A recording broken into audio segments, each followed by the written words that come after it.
The following presentation is part of the Beyond the Blast Doors network.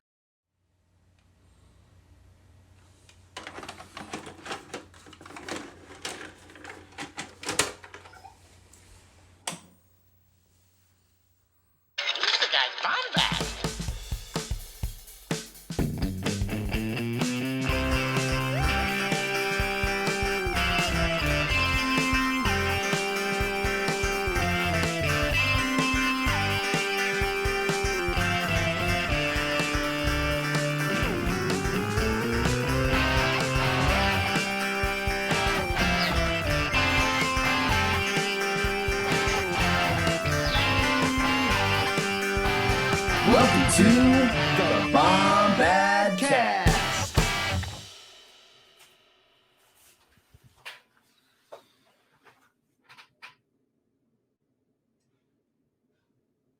Welcome to the Bombadcast. It is me, Jerry, and I am stoked to talk about this. If you can't already notice, there's a big logo to my left, and it's right there. I'm looking right at it. I don't know if my eyes are matching, but it looks like it is. We are a part of the Beyond the Blast Doors network. Yes, I'm sure you've heard of us. That's why you're here. We are associated with five other really great podcasts, including Around the Galaxy with Pete Fletcher. We got Postcards from Galaxy's Edge with Shannon Morin. The Holo Chronicles with Josh and Andy. We have got Beyond the Blast Doors Live with David Amoletti. And then we got Streaming Star Wars with Pete and Dave. They kind of do their own thing. And then on Saturdays, yours truly, Bombadio de Castillo. And we also have this thing called a website. They're new. It's the year is 1997. We're just figuring out the World Wide Web. And we've got this thing called beyondtheblastdoors.com where I, Jerry, other people contribute to. We've got articles. We've got fun little blurbs about certain things, and you can come check us out. And we also have this thing called a Patreon. Yes, that's where you give us our money, our deserved money. So do what you're doing. Stop what you're doing right now, this very moment, and go sign up for a Patreon through us, and we get money from you because we deserve your money. And yeah, Jerry loves money, and I do too, and we need it. And yeah, so make sure you follow us on Twitter as well. If you're going to do all that, I think we'll be good. We can actually start our show. And on today's show, I've got a really good friend of mine named Jerry Cable right here. And I also have another good friend coming up in just a moment. Jerry, how you doing? You doing okay? I'm doing pretty good, buddy. I'm hanging out here, you know. I'm if there's one thing that I want to do on a Saturday, pre-recorded, ruin the magic. It is talk about Star Wars, right? What? Okay, if it's any day of the week, man. What day of the week do I have a pulse? I want to talk about Star Wars. But why don't you have coming on the show tonight a good friend of yours, a good friend of Eric's. Soon to be good friend of mine, and also a guy who's got excellent taste in t-shirts. So why don't you go ahead and give a wonderful introduction? All right. So on this week's show, we have a very well-studied friend of mine, and actually a friend of Eric's growing up. One would even call Eric's we would call Troy Eric's best friend, but Eric does not like to use the term best friend. We've all had this conversation with the strange man himself.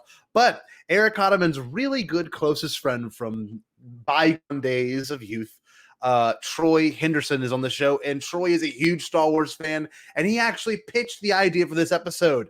So we're going to give a good Bombadcast welcome to the new one and only Troy Henderson. How we doing, Troy? Dude, I'm doing very well. I'm really happy to be on the show. What's up, Bombad fam? It's great to become part of the Bombad canon.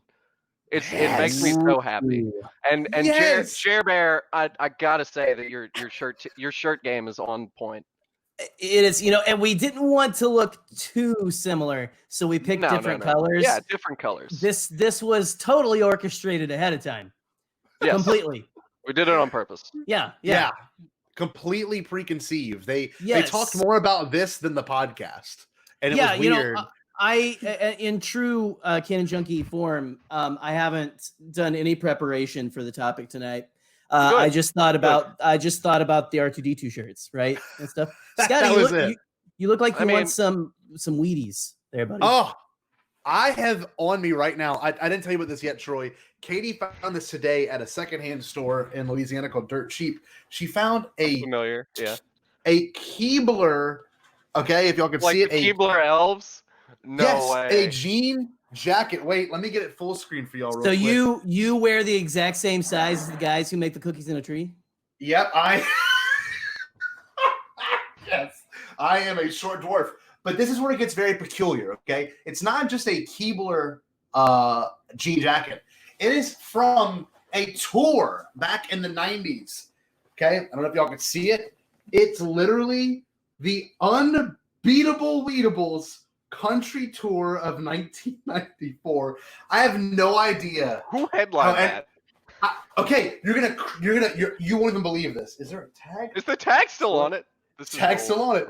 No. It's comedic gold. Hey, that's how you know. That's how you know. Who headlined it? You asked, fancy, right? You're this is gonna shock you. Who headlined it? If you guys are listening to audio only, y'all are missing out on some. Yes. Thank you. We are a YouTube show now, so there are visual gags.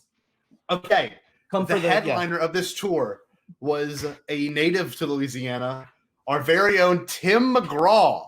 I kid you not, headlined this tour in 94 with two other, I think one very obscure band, but I forget the other one as well. It's just so bizarre that this even exists, and now I am the owner of it. I bet this was Tim McGraw's. I bet this belonged to him.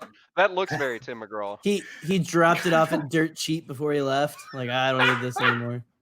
Oh, it's great. It's great. But yeah, so with, like Jerry said earlier, no preparation for this episode on Jerry's part, but Troy prepared a lot, okay? I've prepared my entire life for this episode. Yeah. This is his, what do they call it? Whenever the Jedi have to go through their training, they call it the Jedi trials. Yes, this is the trials for Troy. Come on, Star Wars podcast host. But before we start, there we go. Before we start, I have to ask a question like we ask all of our guests, Jerry, or we should ask all of our guests, their best, favorite, and most fun. So, Troy, we've always given ours, but this time we're going to take a seat and you're going to tell us your best, favorite, most fun. And yes, they're in a particular order. You got to make sure you give us the best one first, then your favorite, then the most fun. Are you ready, Troy? Otherwise, you're just no better than me and Scotty, and you want to be better than us. Yes. So I think. All right, Troy, what's going on? I think the best is unequivocally this guy right here, Empire Strikes Back. I think that Star Wars, like the original Star Wars or A New Hope, depending on like how old you are and how grumpy you are about the title A New Hope, is certainly like that's the original. It kicks everything off, but I think Empire and everything that like is Luke and Yoda training, everything that is Han and Leia's romance, and C-3PO walking around, come on, Goldenrod, you're going to be a permanent resident. Everything about Empire, I think, is where Star Wars truly came into his own. So I think that one's the best in terms of story, in terms of all of it. Is it a cop-out to say that my favorite is Empire if I've said that it's the best?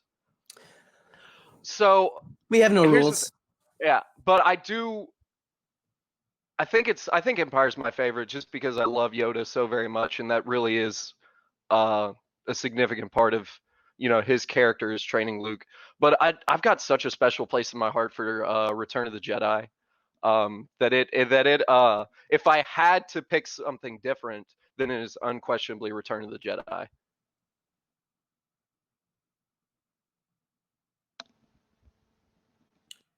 Can't hear you, Scott.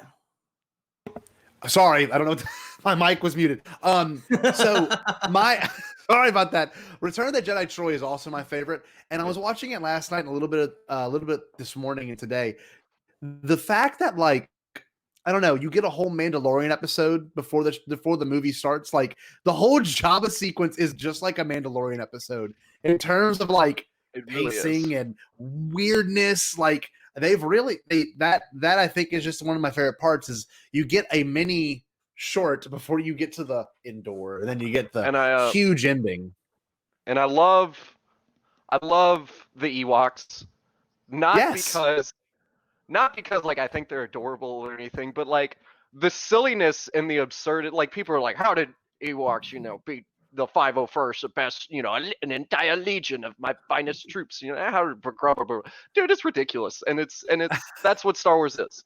It's ridiculous. Yeah, I agree. It's the will of the Force, and things that are alive triumphing over space Nazis. And that's what it is. Yes, and just let it be that.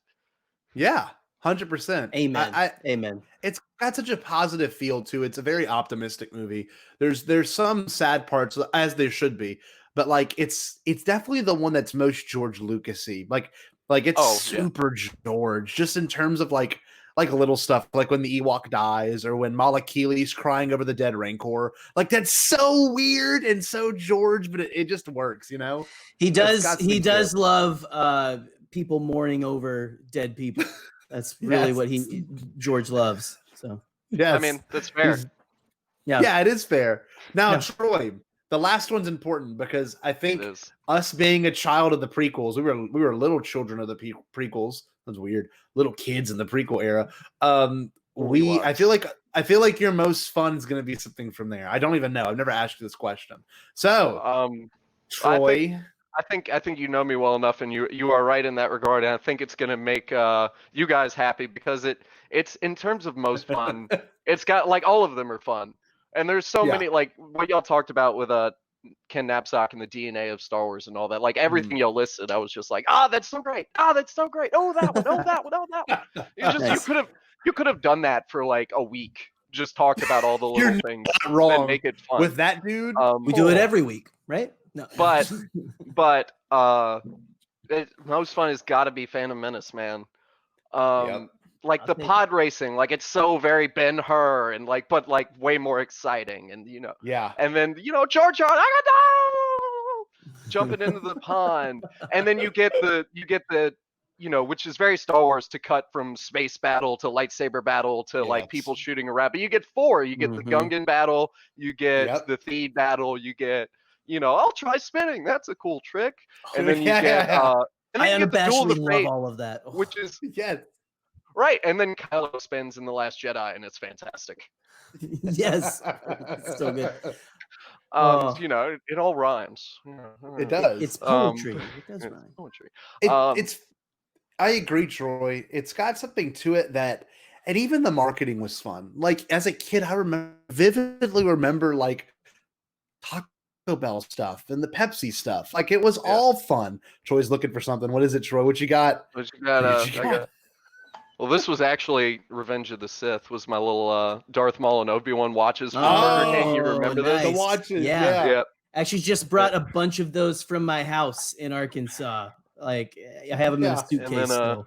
And then I still got this guy, Qui-Gon's lightsaber. Nice. You talking about the Phantom Menace? I was telling you this earlier, Scotty. Like my 6th, 5th, whatever it was.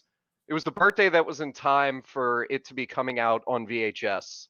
So it was after it had been released in theaters. Was Phantom Menace themed, and I got like all sorts of Phantom.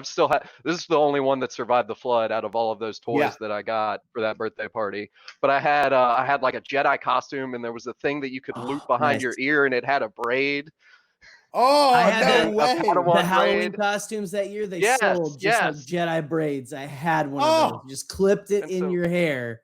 Oh, I did not know that. It's so 90s. So 90s. And so part of it is definitely like I was a child when that came out, and just like, nothing is ever more fun than when you're just a kid and you have no reserves. You're not old enough to be like, a middle schooler and wonder like, oh, is Star Wars cool anymore? Like, can I only talk about baseball or, things like that? And I was the kid that was like, can I talk about both? But It's just yeah, and so awesome. it's so pure, and so part of it definitely is that, but I think it holds up. It does. Oh, and absolutely. it's funny because that's the one that everyone's like, that's the worst Star Wars. Blah blah. I actually like it significantly more than Attack of the Clones. I think Attack of the Clones gets, and I love, you and I have talked about this plenty. I absolutely am a prequel defender, whatever you want to call it. But I do think Attack of the Clones gets bogged down by the dialogue, which is George's pitfall in the prequels. The love dialogue is terrible, even though that one is so much fun too. But Phantom Menace, even now, like all that's holding its back is Jar Jar, and I am not affronted by Jar Jar still to this day. Yeah, that's awesome. There's and no I'm reason not to be. Internet, I'm not.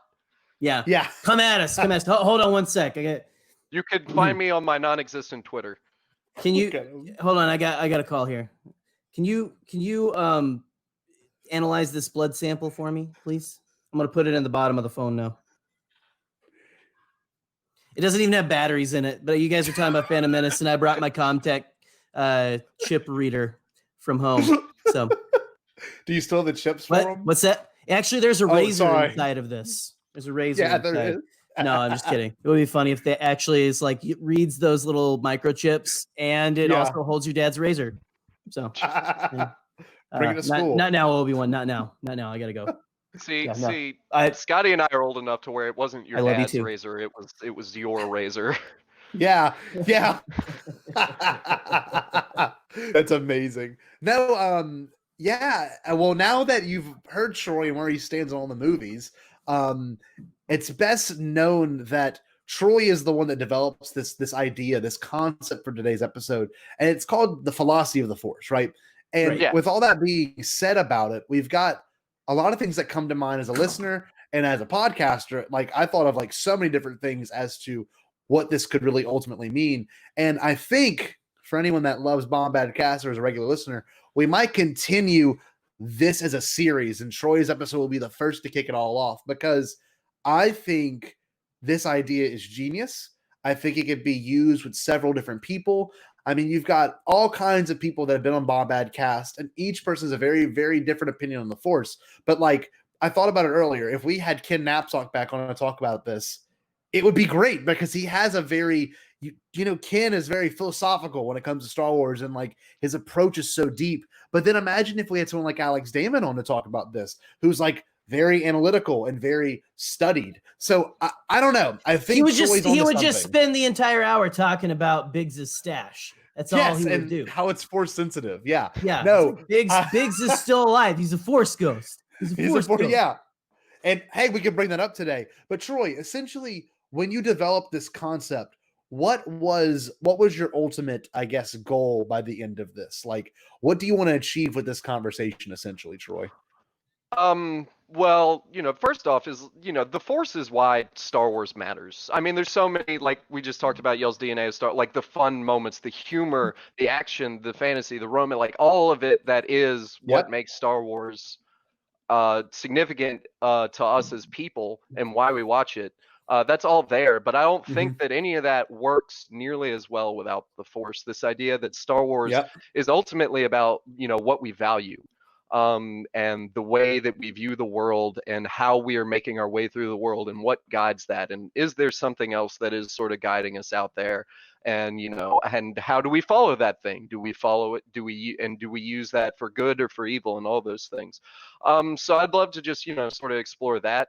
I'm going to talk a little bit religious influences that were very prevalent are very clear that George had. Not that he necessarily subscribed to like the Eastern mysticism and stuff that I'll talk about, but like that is very clearly there in the Force and then the Jedi and then the Sith. Talk a little bit about the difference between the Jedi and the Sith. Maybe we'll even get into, most Jedi to ever Jedi. I know that's a thing for you guys. Hey, yeah. Always. I might have some thoughts on that. Based on, what is the Force? What does it mean to follow the Force, and things of that nature. So I think it's going to be a great time. Yeah, I think it's man. Yeah, here we go. That's the thing about you made it very clear that this is what makes Star Wars unique, And I mean, I love the Marvel films. I love Lord of the Rings. Any big franchise, if I've seen at least 2 of the movies in them, I love them, because it's a hard thing to achieve in world building and in storytelling in any sense of the way. But Star Wars, immediately from the first movie with A New Hope, the introduction of the Force was so cool and mysterious, with Vader, choking out old boy, and how you get, Obi-Wan describing the Force and what it means, and like something about the Force. It's such a huge vernacular in pop culture. And like literally, I was joking with my principal, and she is probably the most disconnected from Star Wars. She's maybe seen one of them, just how she was. And literally, I was telling her about the podcast or something silly. And as I left the office, she's like, well, may the Force be with you. And like, and how awesome spirit. is, yeah. And then I joke, do I say, and with your spirit back to you? And she's like, yeah, I guess. I don't know. So I don't know. I think it's weird to think that this concept of the Force has been around for a long time. And it's cool to interpret what it means. And that's what I'm most excited about this episode for, is because I've never really talked about this at a deeper level. And yeah, I don't know. I think the nature of the Force is something that's gonna be really fun to explore with each one of you. And I'm pumped. It's gonna be great. It's such an important part of culture, No, really it's funny. It's funny that you mention, your principal. Like, I have a folklore, I'm a teacher as well. Same diocese as Scotty, different school. And I have a whole unit on folklore and mythology for my students, and we definitely talk about Star Wars and the Avengers as a sort of modern iteration of like these same sort of themes and values. You have to. And we get into the sort of Joseph Campbell, Here with a Thousand Faces, and Luke and all that. We get into that a little bit. And it's like I said, it's this is what makes Star Wars matter. This is the heart of it all. Yeah, and Troy, this is gonna be funny because I can't wait to talk to you about this in a little bit, but I'm approaching it from a science perspective too. I just finished reading Plagueis, and Plagueis, I don't know if I'm not going to give that many spoilers away, but it's all about the science aspect of the Force, and it kind of changed the way I saw midichlorians in terms of like James Lucena, who wrote it. Like, I don't even know if he talked with George about it, but my God, if it's not one of the greatest explanations of. Oh, he wrote the original play. No, he wrote the original Plagueis, the non-canon one. That's the one I'm talking about. Yeah, that's the one I listened to. Yeah. They haven't had a re-release officially of it, but I don't know if I know it's Legends, but I'll get into that later. How it's so important. But I guess I don't know, Troy. I don't know if you want to kick it off, or if Jerry, you want to kick it off. But I think the thing we want to kind of bring up first is the nature of the Force. What is it? What does that phrase mean? What is our philosophy on the Force, essentially, is what I want to get at. Troy, do you want to start this whole thing? What is your philosophy on the Force? So, you got to go to the source material, right? You got to go to the films, and what is the Force? It surrounds us, it penetrates us, it binds the universe together, and so it's this idea that it's an energy field created by all living beings. And I think that's a really significant ideal, that it's this sort of, everything in the universe. And, you can look at, various religions and then even philosophies like panpsychism and things like that. This idea that imbued in the nature of, matter itself, there is energy, and that energy, whether you want to interpret it, purely scientifically and talk about, the natural forces and all of the things like that, or if you want to talk about it from a far more spiritual perspective and talk about, how the fact that we're all, we all have far more in common than we do differently, and we're all connected and have things far more alike than that, and whether or not there is a sort of like non-physical substance to that connection or anything, so luminous beings are we, not this crude matter. That's a pretty good Yoda, Troy. That's not bad. Thank you. Pretty good. When 900 years old you are, speak as well you will do. Yeah, I love everything you say, especially the part where it can be approached both from a science and a philosophical or a spiritual perspective. But Jerry, what is your philosophy in the Force? As someone who's a little bit older than Troy and I, how is the Force any different for you than it is, I guess, for me in that term? Because age does bring wisdom, and obviously very, very, very relevant handsomeness with Jerry. Kid, I've flown from one end of this galaxy to the other. And I ain't never seen nothing that ever make me believe in any kind of mystical energy field controlling my destiny. That's not the exact quote, but no, pretty close. It's yeah. I was channeling. I could feel Harrison just like take over my being for a second. That sounds spectacular, actually. Yeah. Oh, it was chills, full body chills. And then I felt like I crashed a plane. I don't know. It was weird. I try and knock on wood. Be safe, Harrison. I don't. When I think about the Force, like I tend to. You really do tend to go to your belief system and kind of. That's again. It's how George. He designed it that way, right? For it to kind of pattern itself after most systems of morality, most religious systems, with a morality code or whatever, like with morals, you're supposed to get good stuff from it because, ultimately most of religions will tell you, don't kill, don't be a jerk. Don't be a jerk, man. I don't know what that. Oh no, my voice just started doing that. I don't know what that is. Oh no, I think it's called puberty. I think it was pretty pure though. The "don't be a jerk," like it don't came. Be a jerk. It came from like the repressed memories of all Star Wars nerds. It sounds like that dude from the teenagers from Monsters Inc. Who's like, yes, Mr. Sullivan. Like, dude, you're making him lose his focus. Anyway. But no, you go back to your belief system, and I went to school for biblical studies and stuff. We're all of Christian faith and stuff, and all that kind of stuff.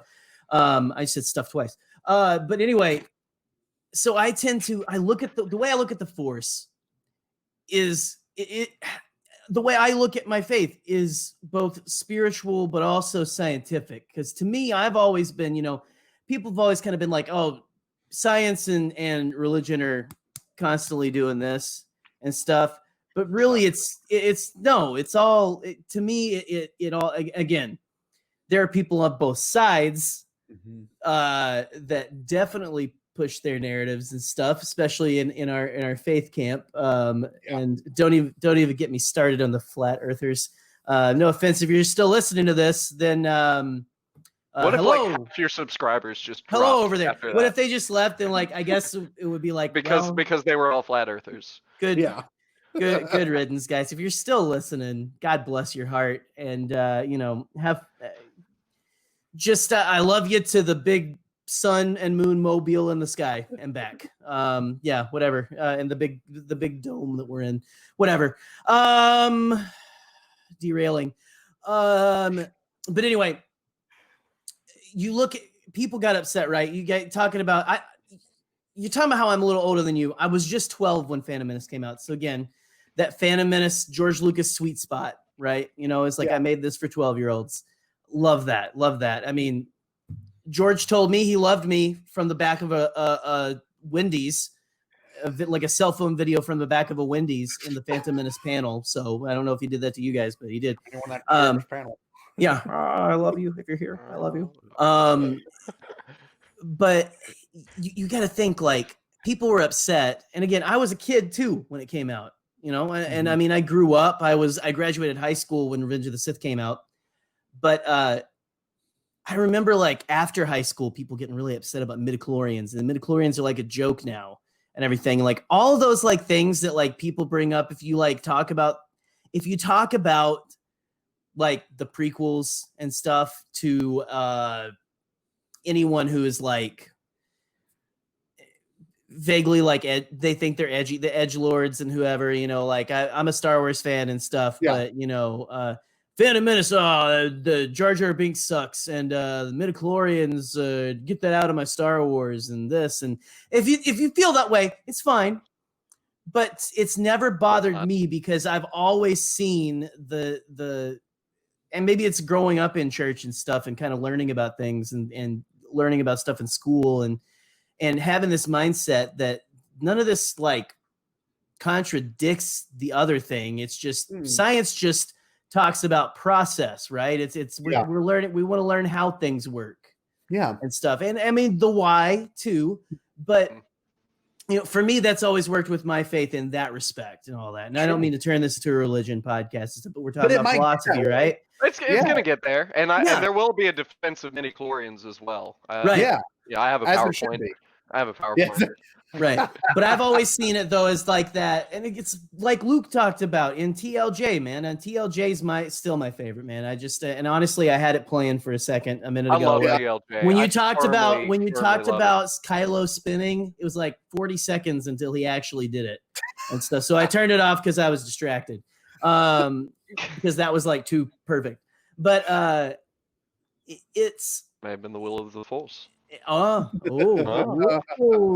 Fancy. No, this whole so my whole philosophy on the Force though is just the balance, the tension. It's not necessarily light and dark, the tension between that, but the tension between what is natural to us and what is like beyond natural that can happen and stuff. Because the Force is almost like the power of nature, but it's the power of creation and all that stuff, but it is also malleable, and it can basically, if you learn to empty yourself, quiet your mind and stuff, and be at peace, or really hyper fuel your anger, like an edgelord, then you can tap into it and basically make your thoughts reality, right? Yeah. That's like what the Force is to me now, is less like I'm using this much power to lift this can, and it's more I am one with the Force enough. My mind is at peace enough to where I can visualize, like Leia, I can't be done yet. So it's basically the Force is willing yourself to do things, willing the universe to do things around you, to move the very atoms around you and stuff, and push you towards a ship and make a bunch of man babies cry and stuff because it looks like Mary Poppins. So there we go. Good philosophy, Jerry. Thank you. Of course. No, but in all seriousness, my philosophy, or I guess the philosophy of the Force, is something that's so deep within, and something that you kind of take in as a kid. If you grew up watching these, like, it's so a part of your upbringing. Like, and people still do this. I see adults and children do this when they go to like a Target and they have the doors that slide open. I mean, everyone wants to do, like, it's like, let's be real. If the Force was a real thing that could manifest within each one of us, which on a spiritual level it might be, but in terms of the ability to use it, I mean, I don't know. It might be the seventh sense. It might be the sense that we're not quite aware of, the sixth sense, whatever the sense would be. This sense that none of us have tapped into yet. That could be something that will happen down the line in our evolutionary development. But like, I think the Force is something that is both a way to ease your mind, but also, I don't know, it also is there to guide you, like there's choices I've made in the past 5 years that have all been really good choices, and they've come from prayer and meditation. They've also come for just almost manifesting it through my mind, not like a this kind of way, but in a sense of like, well, if I want to be, one of the best teachers at my school, I want to do the best and be able to go through Southeastern and achieve a better goal for myself. I feel like I'd have to really concentrate on it, make a very strong effort to be able to succeed in any of the endeavors, be it Bombadcast, be it my professional career, be it when I play guitar. It's just one of these things that I think, in a weird way, it's you're manifesting the Force within yourself. You are truly forcing yourself to go and achieve your goals. And I think the Force has this really impressive way of being something that we can often joke about. We can joke around the Force, whatever the Force means to Troy and Jerry and Eric and whoever. But when you kind of get down to it on a spiritual level, it's very interesting how deep this subject can get, because George made it very clear that he's making these Star Wars films for the future impact and what it will do for next generations and your current generation, and like I think the kids that have watched The Force Awakens are going to teach us some lessons, in a big way one day. I really do. I think these kids are going to grow up and they're going to school us, and I'm looking forward to it. And that is the will of the Force. These people are going to take in new informations, and they're going to be able to give it back to us. So I think ultimately the Force is what binds every generation of Star Wars fan, and it's yes, it binds. I was going to say binds them together. There we go. And I think the Force is something that I can almost attribute to my own successes, and I'm sure everyone else can say the same exact thing, because it's a belief system. It's what you want to happen in your own life, and I think I think each person in this chat has approached it from a different perspective, and that's what's so interesting, and that's what keeps Star Wars such a thriving franchise. But for a bunch of fake fans, we're okay. We're okay. So Troy, when you developed this concept, you told me something about the nature of the Force, and I know Clone Wars has really been, for me, the show that has taught me more about the Force in terms of what is the nature of the Force? What does that even mean? So Troy, what was your approach to that concept? Why the nature of the Force? What does that mean to you? Yeah. So starting, the word philosophy kind of gets you into trouble sometimes, because it usually gets used in one of two ways. One, which is the way we've been using it so far, which is this idea of it's a belief system, right? It's my philosophy on life. It's my view on something, and things of that nature. Then there's the actual academic philosophy, which is taking these non-empirical, non-scientifically provable, but still fundamental issues. Is there a God? Is there a right way to live your life? All these things, and trying to be as empirical and logical as possible and answer those and be succinct in those. So this sort of, and that, in terms of academic logic and reading paragraphs and paragraphs of argument, I'm not trying to get into that right here. I'm more trying to talk about more, the nature of things. What is the stuff that we encounter in Star Wars? And what does it say about what we value as people? Sure. So the nature, what is the nature of the Force? You go back to Yoda. He says, luminous beings are we, not this crude matter. This idea that it exists in everything and it combines together. You mentioned the Clone Wars. I love the 3-episode arc with Yoda where he goes where Qui-Gon's voice reaches out to him. Yes. And he meets, and then he goes and he meets the priestesses, and then he goes to the Sith homeworld that isn't Exegol, because that wasn't confusing enough already. For all the and it wasn't Korriban either, right? It was more. Well, they just changed the there's always a little bit of truth in legends. When Ahsoka says that in Rebels, I was just like, I see what you did there. See what you did there. I'm clever, so proud of you, Dave. Clever Dave. So proud of you, Dave. Anyway, anyway, within that you get. Within that 3-episode arc, and I love it because it's all about lore building and it's about Yoda, who probably is my favorite character. It's about him sort of figuring out, setting the stage, bridging the prequels to the original trilogy, and it's also really George's last word on Star Wars and the lore of Star Wars. That is true. He didn't make another movie after that. The 7 seasons of Clone Wars, he wasn't involved with. I'm sure he had, I'm sure Dave reached out and talked to him about some stuff. I'm convinced that that's happened. But he didn't get any word. And he talked to JJ and Rian Johnson, to whatever extent. But that is his last, that is the last word that he has on what the nature of the Force is. And I think that it's some really powerful stuff. And one of the thing, as a sort of religious studies and philosophy nerd and a Star Wars nerd, I just ate it all up with a spoon. Yeah. When Eric and I were watching that season on Netflix together.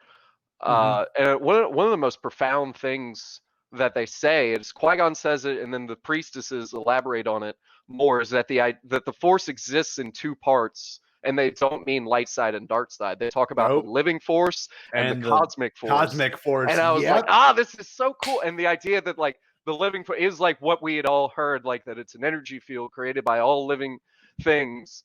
but that life force that, is created by, life itself powers the cosmic force. And then the cosmic force, which I sort of interpreted, they don't say a whole lot about the nature of the cosmic force. Qui-Gon says, and that is how I speak to you. And all this, like, I interpreted that more of as like the physical, the scientific, you were talking about, Scotty, aspects of the universe itself. What binds everything together? The natural forces, gravity, the strong force, the weak force, and all that kind of stuff, the laws of nature. And then that in turn creates new life, creates a habitable place where life can flourish, and that they and they cyclically power each other in a series of, yin and yang and things of that nature, which we can get into more later. But that's what I think of the nature of the force, is that everything, there's push and that there's pull and there's balance, and through sort of tapping into that balance, Jedi or Sith can understand and then manipulate the cosmic reality that they find themselves in with, telekinesis and astro projection or whatever. What is there an official canon, Jerry, the canon junkie? Is there an official term for Luke appearing in another place? The bilocation. Force Skype. No, that's what Rey and Kylo were doing. I was about to say that's a different thing. That's I mean, they even expanded on that crazily. But no, not that I know. I think force projection, I think, is the closest thing we have. I think it's force projection, because regardless, it's like astral projection, but yeah. But being in tune to the living force allows you, through the cosmic force, to extend your life after death, or to move things with your mind and all that kind of stuff. And I think that's wild, man. It's awesome. George Lucas I was like, well, I'm gonna change the world right here. And create a religion that people will treat as an actual religion. Yeah, isn't it? Is it? It's actually a protected religion in the UK, right? Or it's like an actual? Is it here too? I mean, Jediism is a thing, and they have Jediism. Jediism is my side piece. So it's my side hustle. So. Well, that sounds like attachment and the shadow of greed. That is. Oh, dang it. Man, I knew I was doing something wrong. It's weird because, this whole discussion, especially dealing with the biggest, it's one of these things that's an overarching topic, but it can be taken in almost any direction, because it is really all about perspective in terms of like you said, Jedi and Sith. I mean, the Force is all one thing. There is a dark side, but that dark side can almost be a little bit clouded with the light side of the Force, because like one of my favorite moments in Return of the Jedi is when Luke walks in and he doesn't force choke. He does something to the throats of the Gamorrean guards, and he keeps walking. And I'm like, they were allergic to peanuts. They were allergic to peanuts, and he made them think that they had. Because you need that visual cue. You need that visual cue to go, oh, Luke's all in the dark. He's got the hood, he's got Vader's silhouette as the thing open. You need that visual cue to go, Luke is going to be is he maybe? We left him off at Empire, and he was like talking to his dad, and the only thing is like, Ben, why didn't you tell me? Not like, Ben, how am I going to get through this? Ben, how am I going to defeat my father? It's Ben, why didn't you tell me? It's not, you don't know where he's at, emotionally and spiritually. And so then you have that cue, which like George Lucas, you may knock him for his dialogue, and, that might be fair. But you cannot knock the way he tells stories visually. Like he does it better than I think anyone else ever has. 100%. Otherwise, we're not here, right? Yeah. Yeah. No, I love that scene. Matt Martin was talking about that, and now we don't have to dissect this, but like I think he was talking about that where he like basically pushed them or something. But like he definitely I don't know. I like to think that he's a little like, how Rey kind of flirts with the dark a little bit. Yeah. Well, your protagonist has to, otherwise where's the conflict? Right. And so that's, Anakin did it, when he was a good Jedi, and he didn't just flirt with it. He did something else with it. Oh, he was courting it. He was courting it. Yeah. Well, I mean, he was seeing it behind Padme's back. So, yeah. And that's interesting because Anakin's one of the few characters that's the pinnacle of what it means to be both dark and light. I mean, he he was the one that's supposed to bring balance to the Force, and that's a whole different discussion as to what the hell that even means. Because then apparently in the Rise of Skywalker, he's even like, bring back the balance, Rey, as I once did. And so not right now, not right now. But it is important, because I don't think the Forces could ever be balanced in terms of what that even means. But like this whole concept of the Force being something that's very natural is so cool, because I think with each consecutive movie or show or whatever release of a book, this idea of the Force gets, I guess, more layered. And like, obviously with A New Hope, it was very, very, very relevant of not relevant. I'm sorry. It was very obvious that it was just kind of a basic thing. Like, use the Force, Luke, when he's using the speeder, you know, like believe in yourself, you know, when he launches the ion bomb. But then when you get to Empire Strikes Back, you got Yoda elaborate more on it. And then you see the antithesis of that with Palpatine in Return of the Jedi. So each movie is just like, bam, bam, bam, bam, bam, bam, bam, bam. Here's this new thing. Mm-hmm. And I think the biggest one so far, and trust me, the sequel trilogy did amazing things for it. But now we're almost getting the Force from a very different perspective with The Mandalorian, because the whole approach to it was so unexpected, and the fact that we are learning more about this species that Yoda also belongs to may be some sort of Force-sensitive race, and how is that possible? And we learned that the Force is something that you can exert yourself using, which we didn't know that was a thing at all to begin with. We had no idea, except for when Luke dies in TLJ, that he overexerted, he gave himself to the Force, essentially. But like, with little dude, you know, saving Mandalorian from the Mudhorn, that was one of those moments in like canon where I'm like, this makes me rethink everything, because this child has had no formative training, and it's very obvious that he willed that Mudhorn with his heart. Like, he knew that this thing was going to hurt the guy that's been protecting me, and he knew somewhere. I think it's also a moral thing. I think when you go down to it, to your core, the Force is something that's very moral. So I don't know. I feel like each movie has done something new for it. And I don't know if y'all want to share the movie that maybe opened your eyes to the Force the most, but I can almost say for me, it's TLJ and The Mandalorian. Those are the ones that made me challenge my thinking on the Force. Like, it really did. And like, what it really means, and why is it so important? Why is it so mystical still? You know, I guess it's a really beautiful thing that as a fan, we can watch it from different perspectives now. It used to be very finite. You got these 3 movies. Then you got these 6 movies. Then you got these 9 movies, and now you get a show like The Mandalorian. TV shows. And yeah, you're like, stuff. Well, even when like, Clone Wars, even before the yes. Disney era, Clone Wars, man. I mean, like we were just talking, there's so much in that. Like it's ridiculous in the best way, you know. Like George just like coming in with Filoni and saying, "All right, let's play." You know, like just it's crazy. But I think Clone Wars taught me a lot about the Force, but also TLJ and stuff. I mean, TLJ is the big one that's like, you know, what it was like a good dissection of what is the Force, like what really is the point of the Jedi, and that pissed a lot of people off, right? But again, I think we talked about this. I forget when, but like I feel like TLJ was a good deconstruction of what Star Wars is about, with a firm, resounding, triumphant ending of yes, the Force and being a Jedi is all about this and stuff. That's the thing people don't get. Like Luke was like, the Jedi are going to end, and then all of a sudden, hey, no, this doesn't need to end. It's something that I feel very personally about and stuff too. Again, with my own.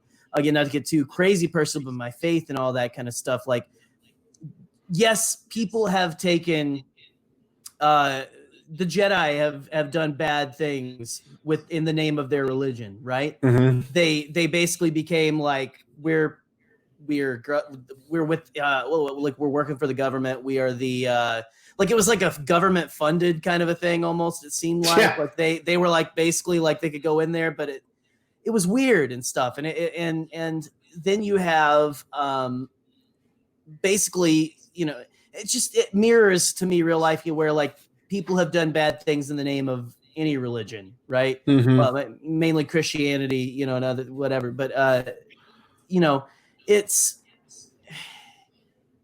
just, I don't know. It's that TLJ really was, it hit me at the right moment.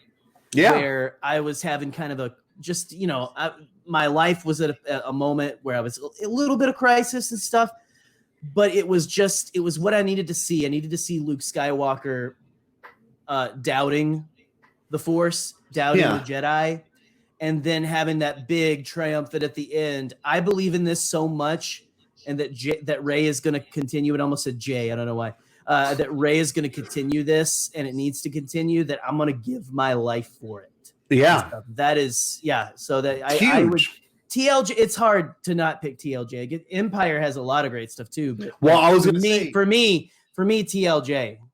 Troy, what would be the movie that kind of transformed your outlook on the Force and what it means? Because Empire is the one that I think is what hooked everyone initially. Like, A New Hope establishes it, but I think Empire is the one that's like, oh, now I kind of see what this could mean from a fantasy perspective. Would it be possible to save my answer for when we get into the most Jedi to ever Jedi conversation, and then I'll factor it in there, because I think that it's significant to that. Okay, cool, absolutely.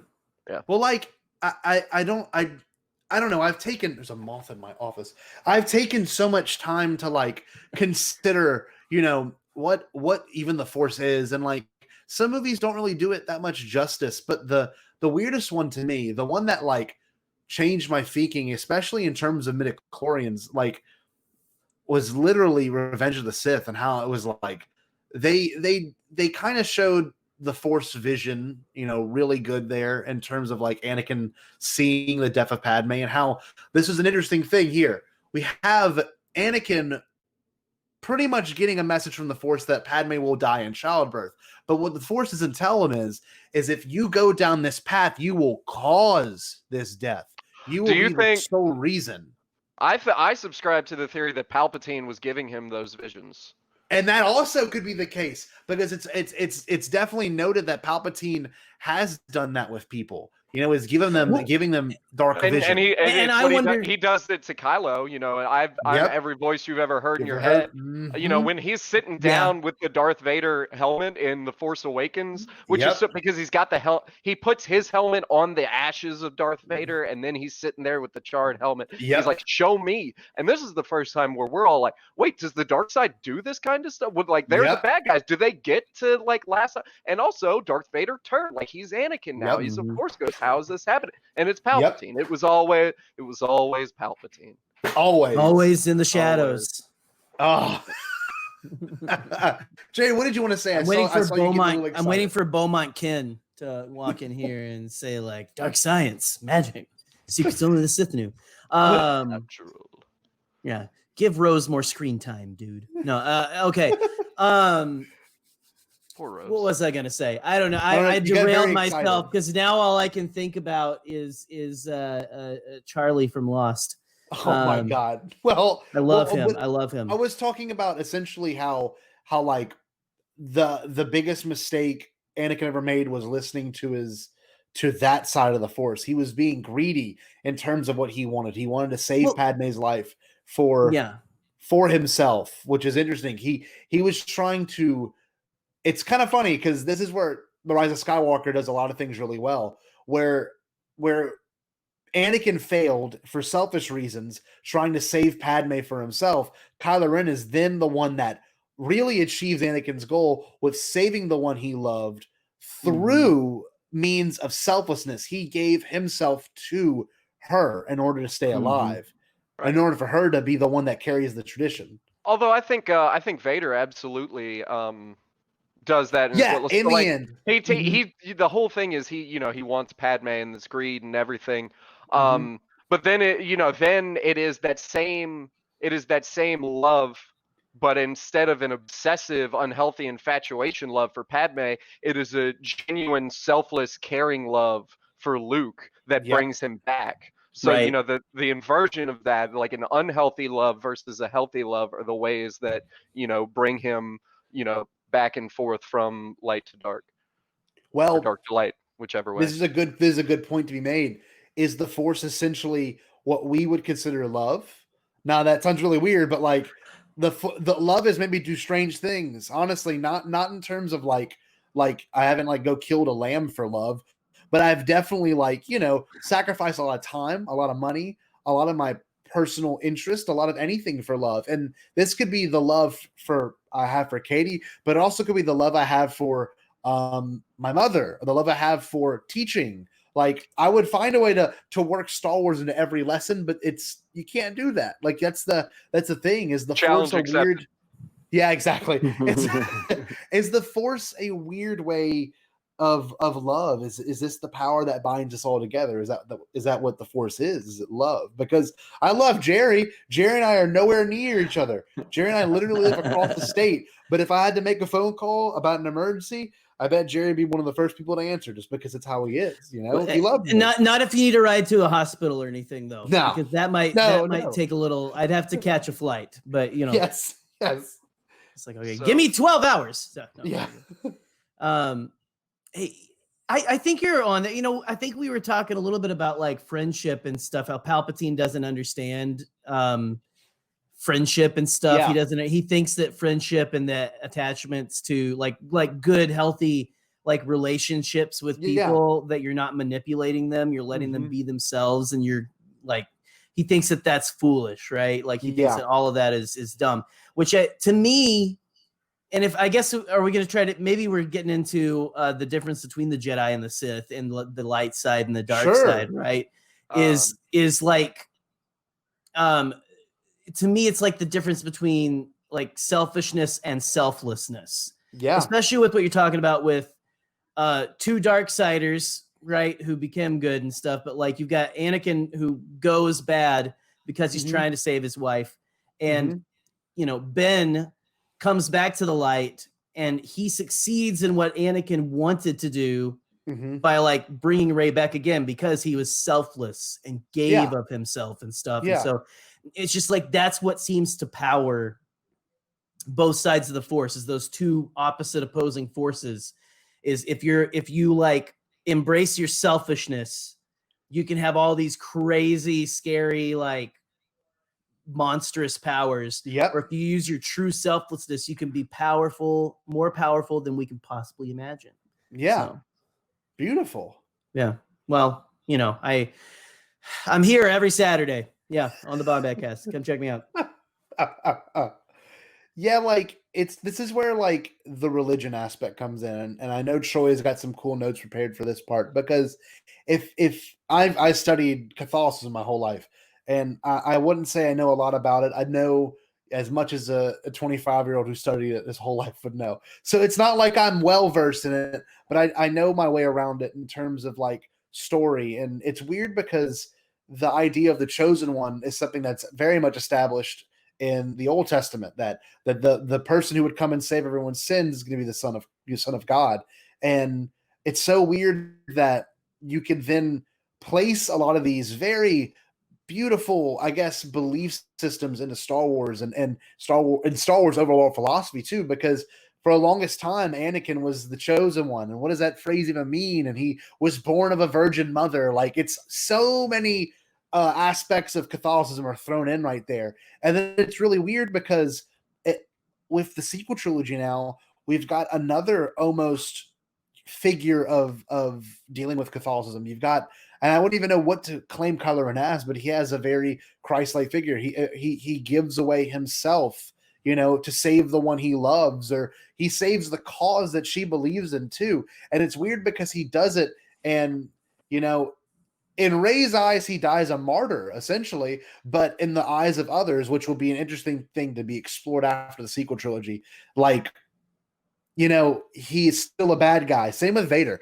Vader died a martyr as well. He gave up himself to save Luke from the evils of Palpatine. So it's very beautiful when these stories echo each other, much less the fact that we get it now with completely different stories, you know, and different people telling these stories. It's really beautiful. And yeah, Troy, what was some things you want to mention in terms of religion about this? Because you've got some cool things prepared for us. Yeah, well, I think in terms of, like, you know, when you're talking about with the Judeo-Christian tradition, I think George Lucas did a very good job of being insightful enough to sort of pick on what are sort of the universal themes that you can find throughout religions across the world in terms of like this other. The virgin birth is certainly significant for Christianity, obviously. But there's virgin births in other mythologies and things of that nature. But this idea of, sacrifice and those sorts of things, you can find everywhere. And this idea of good and evil is a very Abrahamic, the Western traditions, Judaism, Christianity, and Islam. You get this whole like there is good and there is evil, whereas and you certainly get that in some Eastern religions too. But then if you look at sort of Taoism and Buddhism, which are sort of, I think, some of the most tangible influences on like what George Lucas had in mind when he's talking about the Force, you get a slightly different way of looking at it. I think he did a good job of synthesizing all of those things. So when you talk about like take Taoism for instance, I started getting into other religions, started reading, I was like, well, there's more out there. I want to see, I want to know what other people believe. I was just an edgy teenager. I was like, Buddhism's the way, man, all that kind of stuff. And it is a significant, it is significant. And it's something, world religions is something everybody should take, I believe. Oh yeah. Or Absolutely. at least, maybe not as a formal class, but just, investigate so that you can have, respect and empathy and understanding for everyone, whether you're religious, a-religious, what have you. But Taoism, let's go back to that, this is where, as I start getting into some of these, talk about what some of these religions that very clearly had an influence on Lucas, I'm going to say some things and I'm going to say them so very wrong. And I'm going to have to beg the internet for forgiveness because I do not speak. Like I've studied language, but it has not been any Eastern languages. But Taoism is sort of, it is focused on the Tao, which the best way to translate is, you could translate as the way. And it's this idea that there is this sort of natural force guiding everything, and that to achieve spiritual enlightenment, you must make yourself in tune with nature. And this is the one where we get the famous yin and yang, this idea that everything is sort of in this push and pull, and there is, male and female, day and night, all of these sorts of things that cycle, and that you have to be in tune with that. And it's, as people who, whether you're religious or not, if you grow up in, America, Europe, what is generally referred to as the West, you're going to think of immediately go to, good and evil, light and dark. That's really not what it's about, even though there is very clearly good and evil in Star Wars. The yin and the yang isn't about this idea that like good and evil are in constant tension. You can certainly believe that, but it's more about the fact, there is no hard ethical system that Taoist teaching prescribes the way you get the 10 Commandments or anything like that, or the Mosaic law, or the rest of the Mosaic law or Islamic law.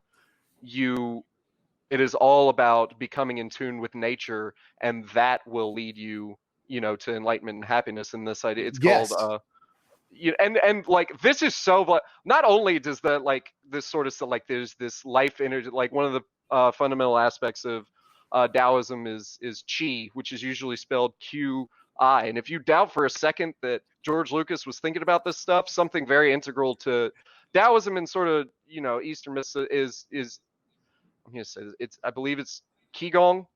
And it's Q-I, it's Americanized as Q-I space G-O-N-G. And if that's not Qui-Gon, then I don't know what is. Right. Like he's like, no, I'm just gonna pull stuff, from everywhere.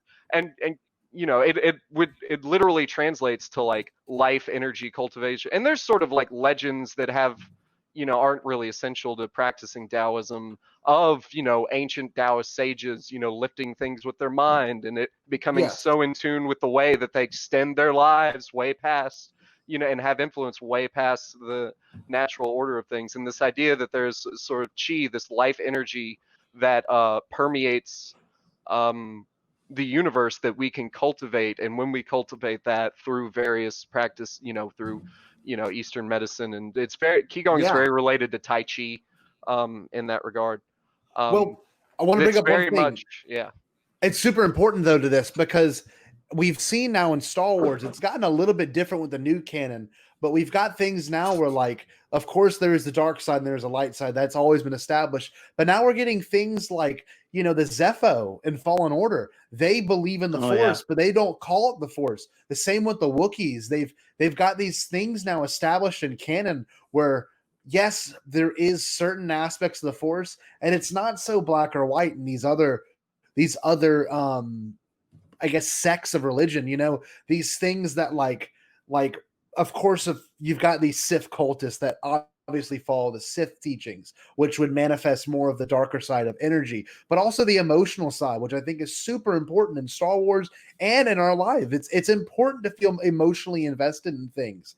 And that's where it gets really interesting. I don't know, like that a lot of the things also in Rebels, you got the Jedi Bendu, which now is the Bendu on the middle. Yep. So like what it's entirely up for interpretation as to which side you choose and what that side even means to you. Because a lot of what Vader, you know, it's selfish, but like he loves someone so much he's willing to risk everything he can. That is kind of selfless in a weird way because he's doing his best to, I don't know, like achieve this and make something happen. And it might not be the most moral way, but yeah, I feel like a lot of these new stories and the way they're telling stories is really interesting because it's not just from one huge perspective. It's this weird umbrella of perspectives now. And so I think that is significant, that there's this idea that I am removing myself from light or dark. And like I was just saying, like Taoism, and I think, you know, the Force in general, one of the things I hated the most after The Force Awakens was this theory that like Kylo killed Han and Han let him so that he could like achieve like light and dark, and you have to have both to win. Like that's absurd, and it's antithetical to what Star Wars is. But there is this idea of, you know, I am not going to act. So there is, you know, the central tenet of Star Wars is like there is the dark side, there is, you know, evil, there are people who seek to do wrong in the world. Yes. And we can explain that once we get into like specific Jedi and Sith, we'll get into that. But then there are people who do nothing. And even that goes back into, you know, you can talk about Taoism, the central tenet of like Wu Wei, which sometimes gets translated as non-action. And then sometimes, you know, this idea that I'm going to remove myself. But I think what a lot of people, scholars would agree, a better translation is effortless action. So you are ultimately making yourself so in tune with nature, with the Tao, that you are acting in the way that the Force, that the Tao, what have you, wants. And that's ultimately kind of like what a Jedi is. A Jedi becomes so in tune with the Force that they can do. And that's why, like when Yoda lifts the X-Wing, it doesn't matter what his size is because he is totally removed, right? He has the Force is his ally. He has removed himself, and that's do or do not.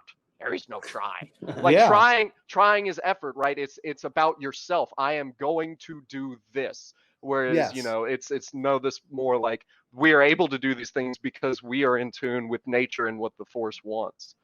And I think it's very interesting what you say about Anakin, like he loves this person so much. And I think a lot of it has to do with the fact that he's born a slave, and that he's known nothing but harshness his entire life. And he's seen all these people with possessions, and Shmi, this loving person who he values so much, he and she have had nothing. And so then then he goes straight to Jediism, which is still like this asceticism, this I'm going to have nothing, but for an entirely different reason. So he never has anything.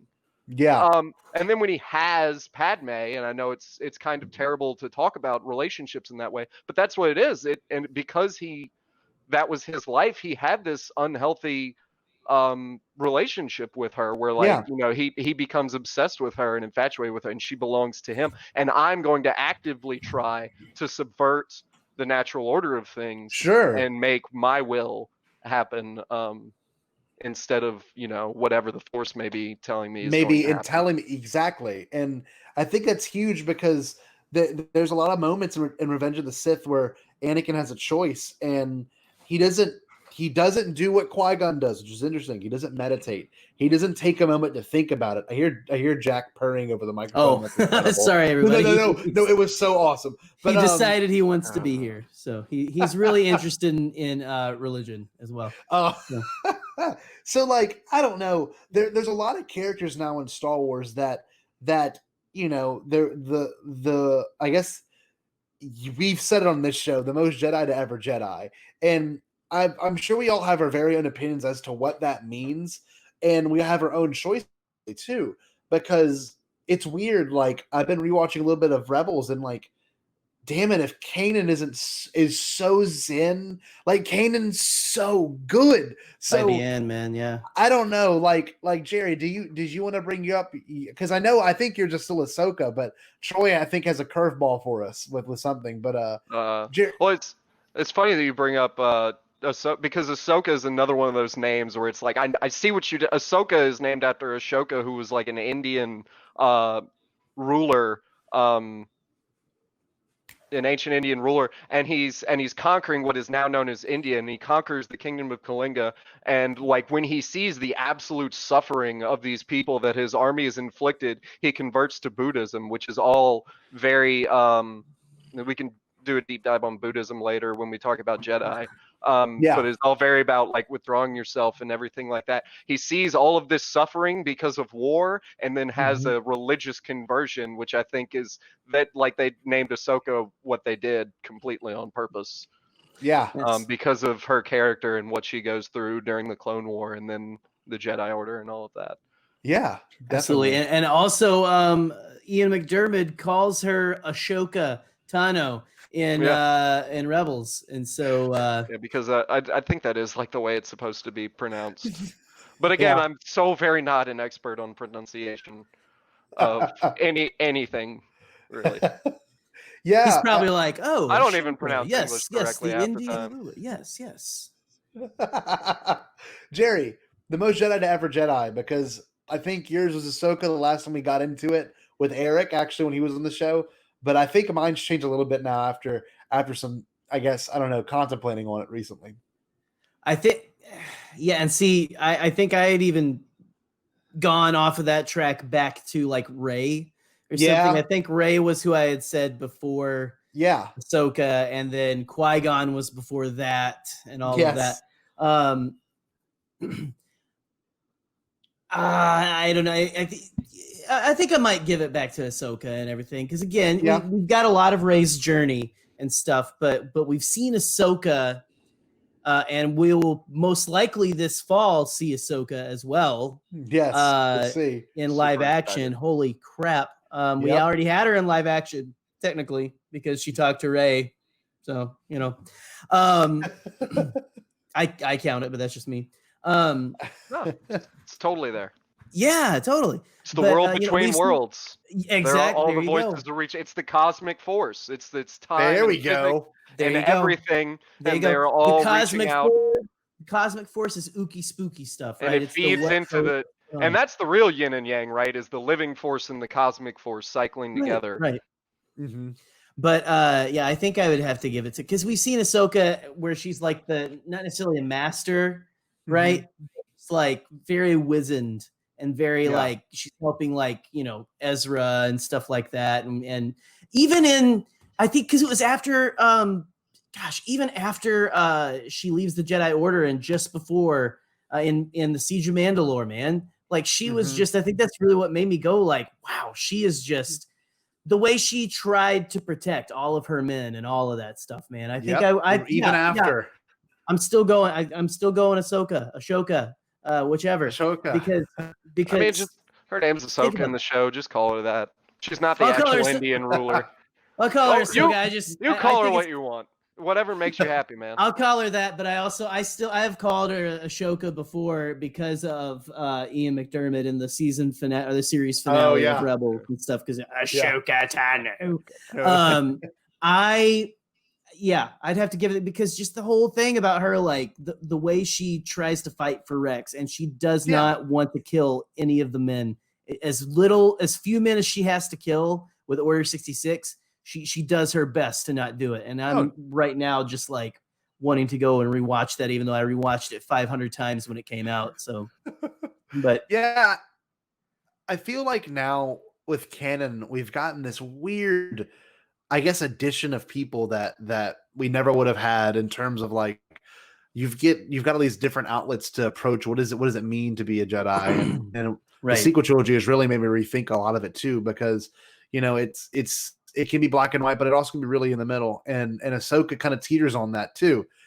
She's emotional, and she's that the Jedi Order, being the thing that makes her leave is a hard thing for her. And she still is one with the Force, even after losing the title of Jedi. She is still, in a weird way, one of the most Jedi to ever Jedi. And now we've got Kanan, being a character that you can often rely on for philosophical and spiritual, motifs, like he's blind, but he still can use the Force to see. That's a heavy thing. For 2 seasons straight, they made that work, and he defends blaster bolts that way. And like, it's probably one of the first times we ever got that with a lot of context, and right. He sacrifices himself yet again to save the ones he loves, who will move on and do bigger things. And Ezra's going to be the one that I hope we get another big story with in the future, where we'll so much. Yeah, because Ezra's a weird one. Ezra's the one kind of in the middle. He's got a weird outlook. He's very emotional, but he's also very spiritual and very grounded. And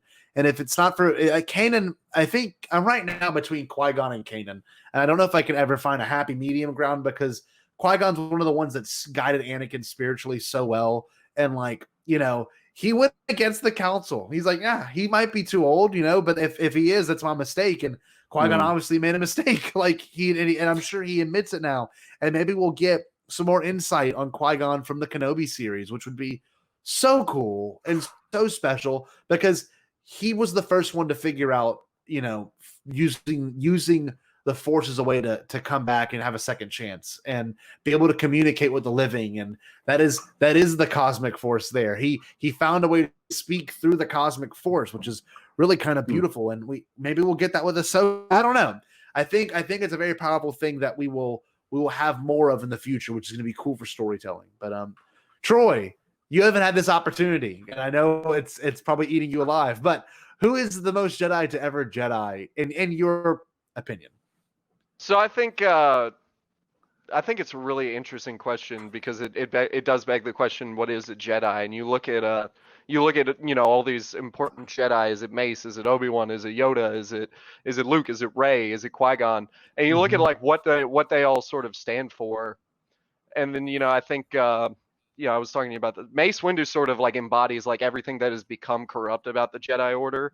Yes. He's still like a noble and good character, but he's powerful, and he's a general in the war, and he doesn't trust anyone. And it's because his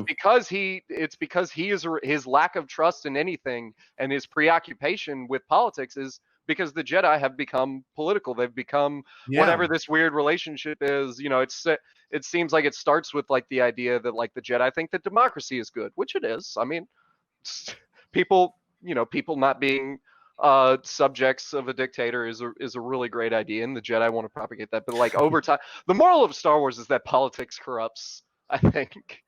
If there is there are several obvious overarching morals, but I think that's a significant, maybe of the prequels, it is that politics corrupts. It is. George certainly. Lucas is a child of the 60s, right? He was a hippie. Oh yeah, it's all about he just decided to make movies instead of go to Woodstock, right?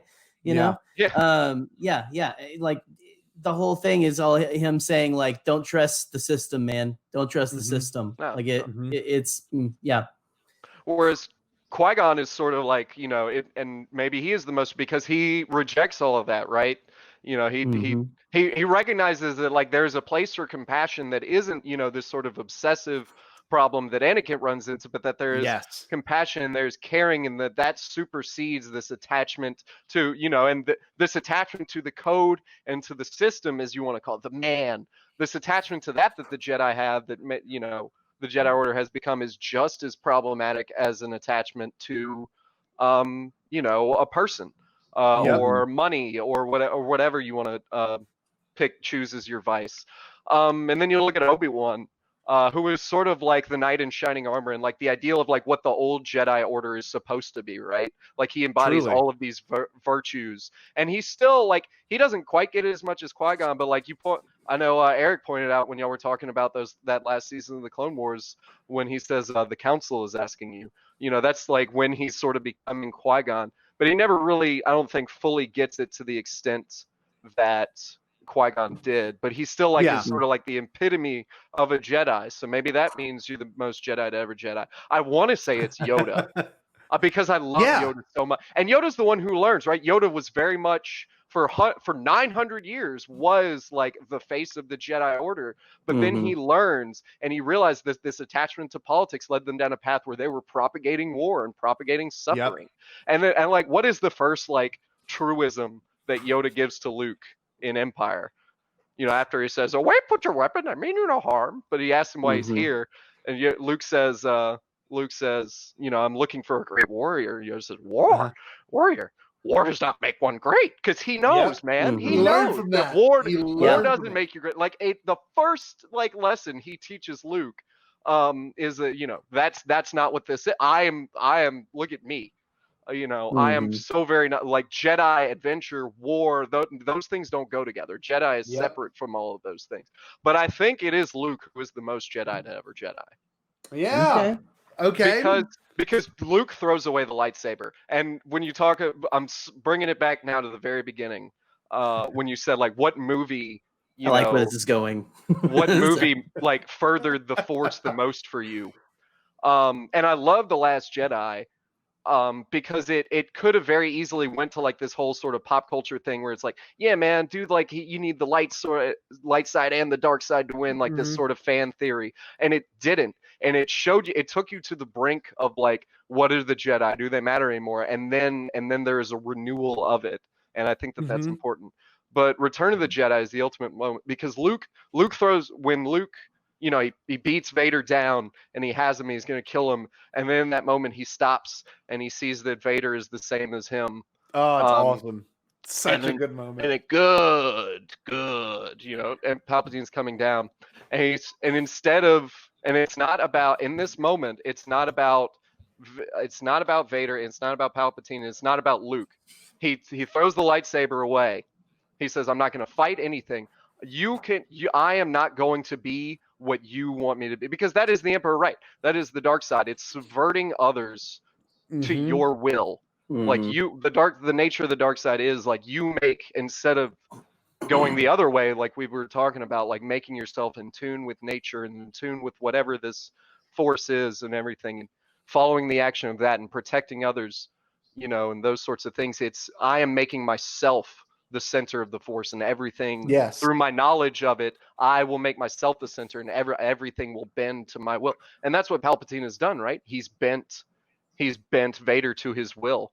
And Luke says, you can kill me, you can do whatever, but you will not bend me to your will. And that's the ultimate defeat of Palpatine, right?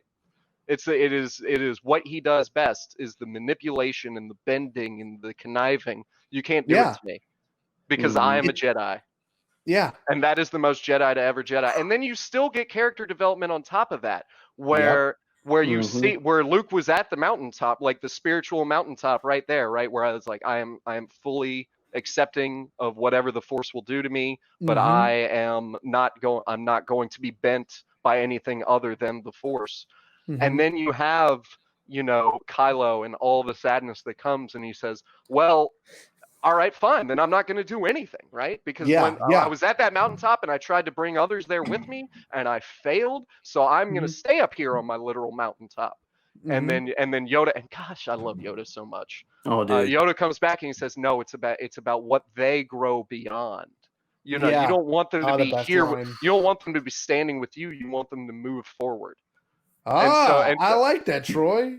Yeah, and so maybe Yoda is the most Jedi to ever Jedi, because Yoda's the one that like really learns. But Luke, but then Luke in his final sacrifice is once again like, I'm standing in front of you, and I'm not going to fight you. I'm not going to come to you. I'm not going to give you your status. I'm not going to do anything. I'm not going to let your will infect others. I'm going to make a stand and be here and be resolute with the will of the Force. So Luke is the most Jedi to ever Jedi. That's pretty good. That's a pretty convincing argument. I'm not gonna lie. I'm down with that. I am very down with that. It's weird because TLJ is one of these movies that everyone wants to get upset about. And I think after I first watched it, I wasn't so upset about it. It more really questioned how I thought. And like, I feel like this movie is going to be one of the ones everyone looks back at, Empire Strikes Back, in terms of, fondly. I mean, they're going to be, I think upon a release, it has a good bit of divisiveness, but when people grow up with these movies and they get the lessons that we don't get out of them right now, these young generations going to come in, have a very different perspective of what the Force means to them simply because of that movie. And it's weird because the Force, yes, like you said, Troy, is something that guides you, and it's something that you can also control like Palpatine does. But the Force is also a very special power that not many people get. And TLJ is one of the first times that made me like really realize that, whenever they had the Force Skype, and then Luke doesn't see the Force Skype. Luke's like, what are you talking? What's going on? What happened there? And it's such a cool moment, because the Force, even though Luke is so strong with it and he can shut himself off from it, he still couldn't sense what was happening. And the Force is not just something that's spiritual, it also really manifests in real life. And we see that when Luke is on Crate, but he's not really there, or when Kylo Ren's in the hut, but he's not really there. And then we got one of the best parts in The Rise of Skywalker, the whole movie, is when they're able to pass things through the Force. And that's going to be such a cool aspect to explore in the future, because I mean, this is where my next point comes in, this idea of midichlorians. But like when he passed it through the Force, it's just so, it makes sense because they have such a strong bond. And I like that The Rise of Skywalker and TLJ taught us something that we never knew, that people can be literally bonded to the Force, like the dyad in the Force, which is actually a very old Joseph Campbell, I guess, type of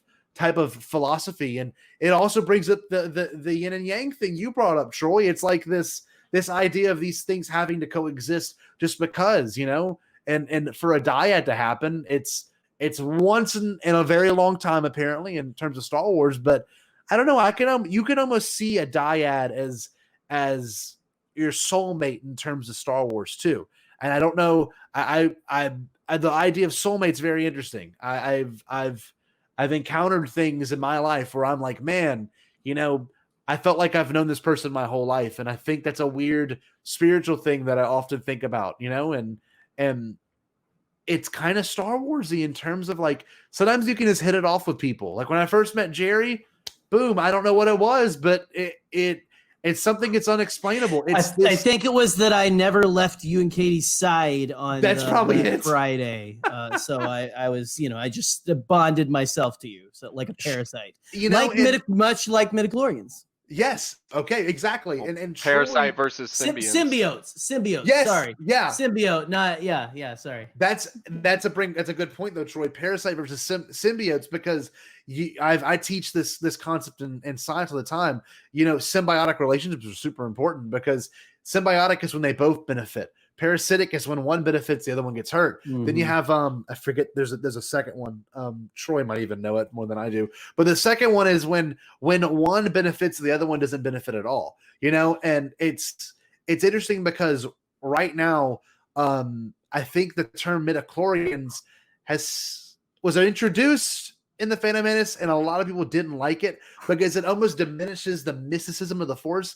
But to me, when I study any sort of life, I think about how incredible it is. The transfer of energy is something that I almost obsess with now, that I didn't even think about 2 years ago. I never thought about it. But this concept of like, you're one with the universe because of what you're made of is super profound. And like, I had a moment yesterday, I'm not even kidding, I was eating a can of tuna and I was thinking, this tuna had gone through so much to get into this can that I am now consuming, and I am literally taking in a part of it. And like that is on an atomic level very profound, because this thing lived through the water. It ate things that came of the water. It took in sunlight. And then I take it in and I get this same exact energy that it had once had. There's a lot of vitamins in tuna. So all these vitamins that this tuna had developed in its body, I am now getting from it. And that's where the midichlorians come in, because on a very microscopic level, we're nothing but a bunch of cells that work and create this reality we know. Same with atoms. Like, everything physical in this room around me is all made of very small quarks and very small things. You're going George. This is where I'm going. I'm going George because this is where I think George's movie for the next one. I really think George had something very interesting going on. Now that I've kind of developed this thought of like midichlorians in the Plagueis novel, it's so beautiful because Plagueis in the novel, I won't give anything away. It's one of the best books, I think, honest to God, for what it does for the Phantom Menace and what it does in terms of storytelling. Yeah, you've listened to it. You've read it. I see. We've talked. I'm way too ADHD for audiobooks. Yeah. I am. Okay. We talked about that. Yeah. And I'm almost too ADHD. I love reading. My English teacher loves reading. Breaking news. Print the papers. But I read that one like a long time ago. Yeah. Because that's an old Legends book, and so for half a second I was like, "Is there canon Plagueis? Because if so, sign me up." Sure. But no, I read that a long time ago, and then there's kind of but they put his droid in was it the Tarkin book or something? I think so. Plagueis' droid is in the new canon, which kind of makes the old one. There's nothing in it that diametrically opposes. No, the way a lot of the old EU does opposes itself, let alone the new canon. Yeah. But anyway, we're going down we're going down a tangent. I don't even remember what I was about to say. We were talking about Plagueis. Midichlorians. Midichlorians, yeah. So I guess essentially what I was going to get at was the fact that in this novel, Plagueis observes death in all different types of species. He has this one where he observes death in an animal. He observes a death within himself. And he also observes death, death, D-E-A-T-H. He observes the death of another Force user. And he literally takes it and studies how the midichlorians react. Are they scared? Are these microorganisms, that are feeding life to these creatures? Is it important that they, also die and they become one with the Force? And Plagueis discovers that it's very interesting because the will of the Force, in terms of that book, is controlled by the user, but it's allowed by the midichlorians. Yep. So if I were going to try to move my webcam with my mind, which I cannot do, the midichlorians within me are not allowing me to do it. You have to be in tune with yourself. You have to know who you are in order for you to be able to tap into this power. And I think for the Jedi, it comes easier. I think if you believe in a Jedi point of view, it might be easier to achieve. But if you believe in a Sith point of view, it's also kind of crazy because the whole book's about how Palpatine pretty much trumps Plagueis in the end. And literally, the rule of two is a very flawed thing. And this is where it gets super interesting because it's been revealed now in the Rise of Skywalker novel that the same thing Plagueis did to try to cheat and achieve a greater life or live beyond death, he couldn't do it because he couldn't figure out the magic, I guess the cane sauce. He couldn't figure out the formula to do it. And then the cane sauce is anchovies. Yes, you know that he worked at Cane's. It's a restaurant local to here. They're just throwing anchovies in there. Yes. If you find the right one, you can see the little skeleton. Perfect. Exactly. No, that's not true. That's not true. But it's weird because the Phantom Menace set up some midichlorians, then Revenge of the Sith kind of elaborates on it. Then we kind of don't hear that much from it. And this book is one of the first things that made me question it because all life does come from themselves. I mean, when your parents decided to join together and share the same haploid cells, diploid cells to make a haploid cell, that within itself, that conception of life was two cells forming and making one cell. So what I'm getting at essentially is without that one cell, there would be no you. And all these cells that make up your skin, that make up your brain, that make up your lips, that make up everything is all used by energy. Yes, that is all used by energy that is taken in by you. So in a weird way, midichlorians have, I think, almost changed my understanding of the Force. And studying science has changed my understanding of the Force. And it makes me understand how it's actually makes more sense now. If you think about it in terms of energy and how you take and give out energy, that midichlorians are extremely crucial in that. I don't know. I've was once the person that was like midichlorians are stupid. They're talking about that in high school, but now I'm like, damn, if they don't make more sense, Jesus, it clicks for me now. I don't know. The mitochondria are the powerhouse of the cell, and the midichlorians are the powerhouse of the Force. Yeah, exactly. Exactly. But the Jerry, interesting thing is, I want to hear. I haven't heard Jerry Bear talk enough today. Shucks. I'm sitting here listening to two fine educators just educate me. What do you want to hear about? What about the midichlorians for you? What do you think about midichlorians? I have my PowerPoint to give later, but I want to hear from you. Well, just like I was saying earlier, it's never really bothered me. Yeah, it was. He needed something to show like that Anakin was really powerful in the Force, right? Yes.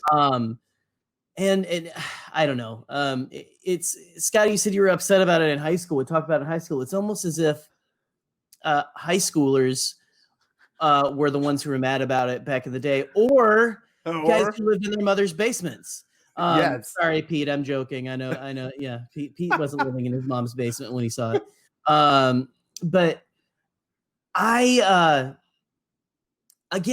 never had a problem with that. To me, and the thing that I came up with whenever people started having issues with it, sure, they're like, well, I thought the Force was, mystical, and now it was magic, and now all of a sudden got these cells in it. It's how much cells you have.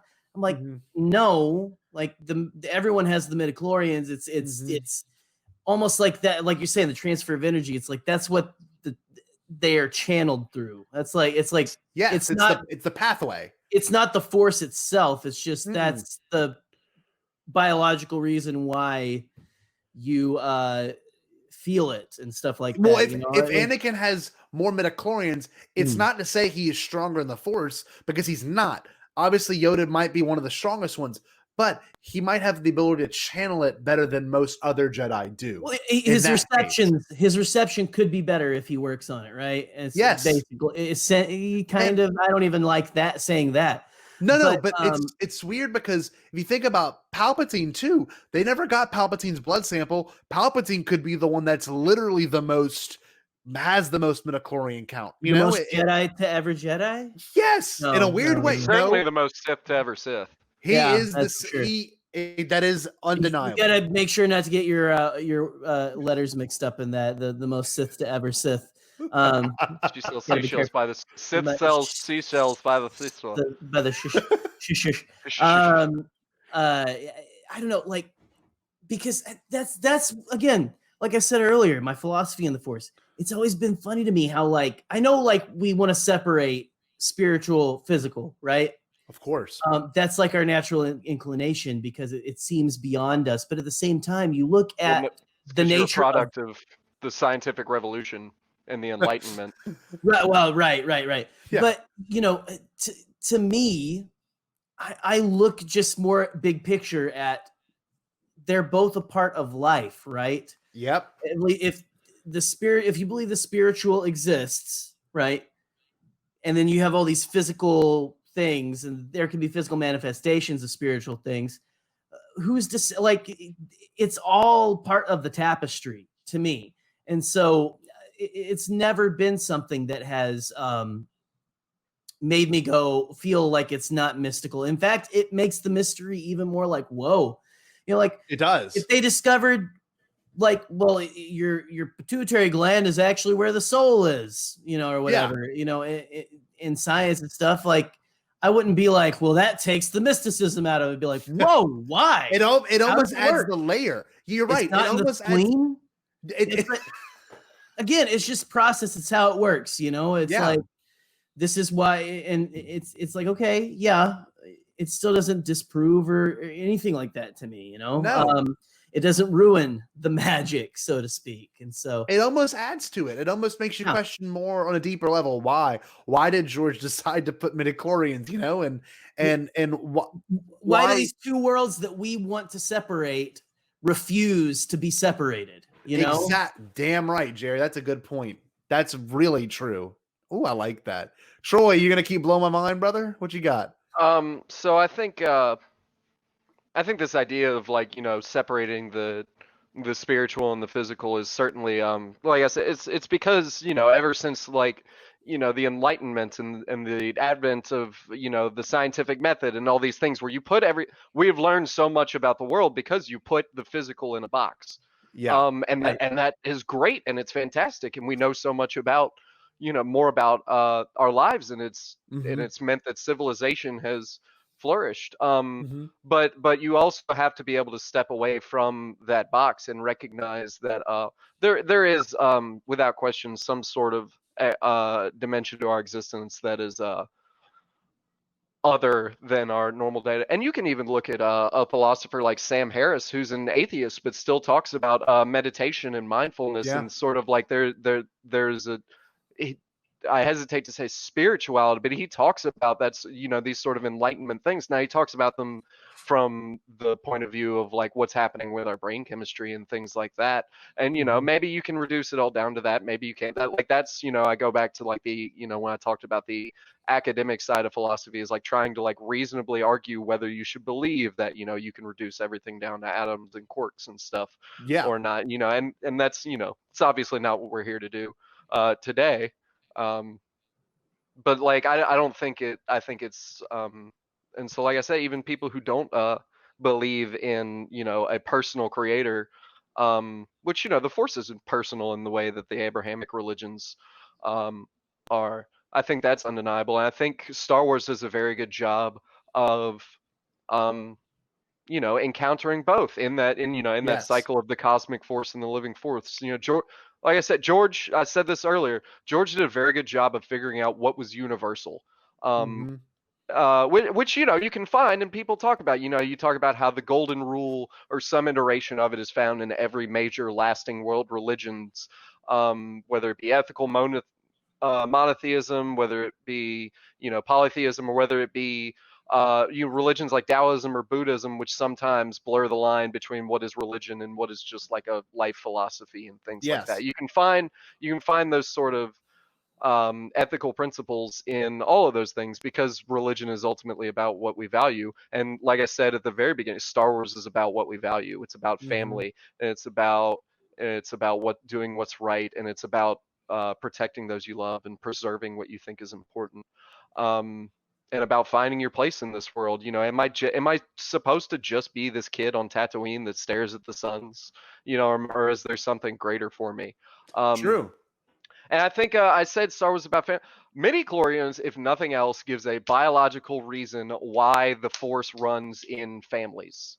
That's true. Luke and Leia and then Kylo are stronger with the Force because their father had midi-chlorians and so on and so forth. But then you argue, well, so is Luke half as strong? And I don't think that that's exactly how it works, because, you know, but it's the idea that like you can trace these things through literature. And I made the mitochondria as the powerhouse of the cell joke, you know, because that's like the one thing that everybody knows. But like, you know, if you remember your 7th grade science or whatever grade you learned, you know, don't ask me. Biology. Eric and I had the greatest 7th grade science, who is now a colleague of mine, funnily enough, had the greatest middle school science teacher ever. And this is why I still remember this. But like the idea, the mitochondria, most scientists believe that mitochondria used to be like a separate cell than like our normal eukaryotes are, and they eventually melded together, and now the mitochondria, you know, is the powerhouse. It helps synthesize various chemicals and things of that nature. There's probably some makes ATP. It makes the energy. Yeah, there's someone out there that's like, that's such a gross oversimplification, but that's, you know, I majored in literature and philosophy, not science, so I'm surprised I know this much. It's okay. This is a Star Wars podcast. I don't think any of those people are listening. By all accounts, I should just be sitting under a tree, unemployed, reading Shakespeare. That's what I should be doing, according to what I spent all my money studying. But anyway, I digress, because like I said, I'm too ADHD for audiobooks. I'm too ADHD for podcasts. No, you were making a good point though, because there's a lot of things that can be said about the Force being, you know, this way of finding its way in family, right? And like I know it's also important to establish that the Force is interesting, because when you watch TLJ, we noticed something very strange, Broom Boy at the very end. That was one of the coolest aha moments, is when little dude was walking up and he just reached his hand and he grabbed that broom and we're all like, what? The one that, and everyone was like automatically like, oh, he's gonna be in the next movie. The next movie's gonna be like, and he's gonna help him discover. It's about visual storytelling. Because you want your main protagonist to have a name like Tamiri Blag. Just for real, his name. Is that his name? That's his Tamiri Blag. Gary the Canon Junkie. You've done Pablo. That one was all Pablo. Yeah, so it's just funny. Broom Boy is a better name for a protagonist than like that's what he wears. He wears like a mask made of broom bristles or something, like swings from anyway. I love that. But it's funny because TLJ laid so much on you, especially in that regard, and then they're like, here's this too, because you're thinking to yourself, man, like it's heavy because of the themes and it shows hopefulness. And I don't know, the Force is now, in a weird way, to kind of close up this whole discussion. Jack was very loud. I like the Force. Did you hear him? Yeah, it was very. Did he hit his head?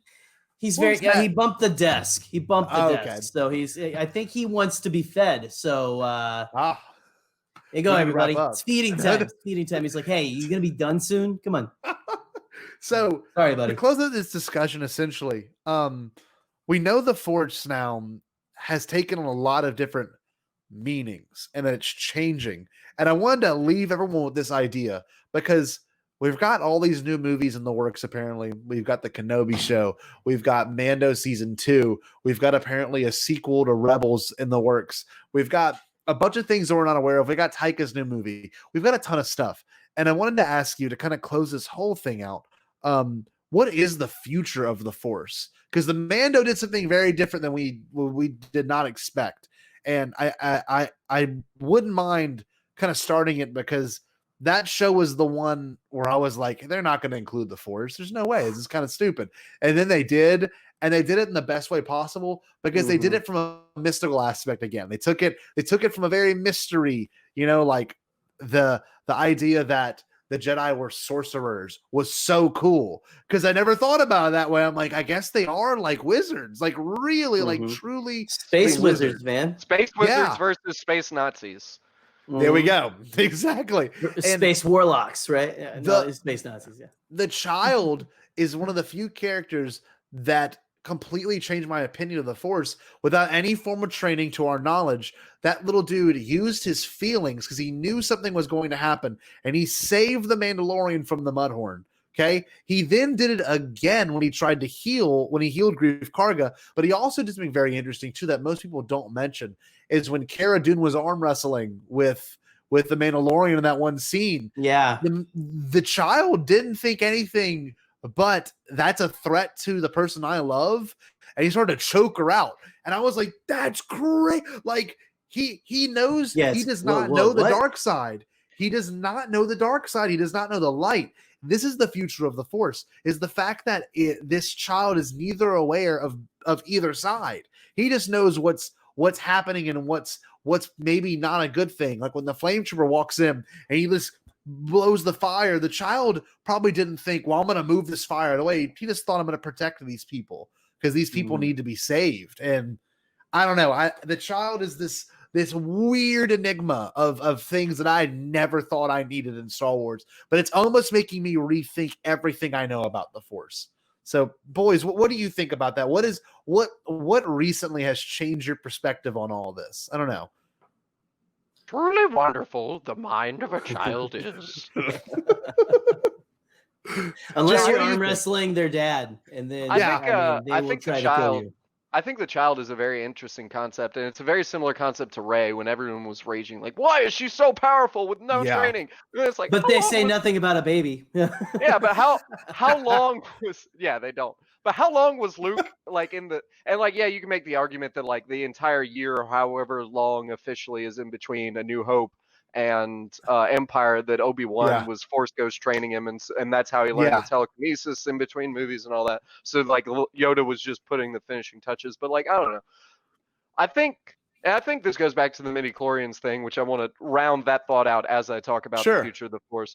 The reason people were upset with midichlorians, I think, is because it takes away from that aspect of the mysticism, and it takes away from that aspect that like I could be Luke Skywalker, right? That's true.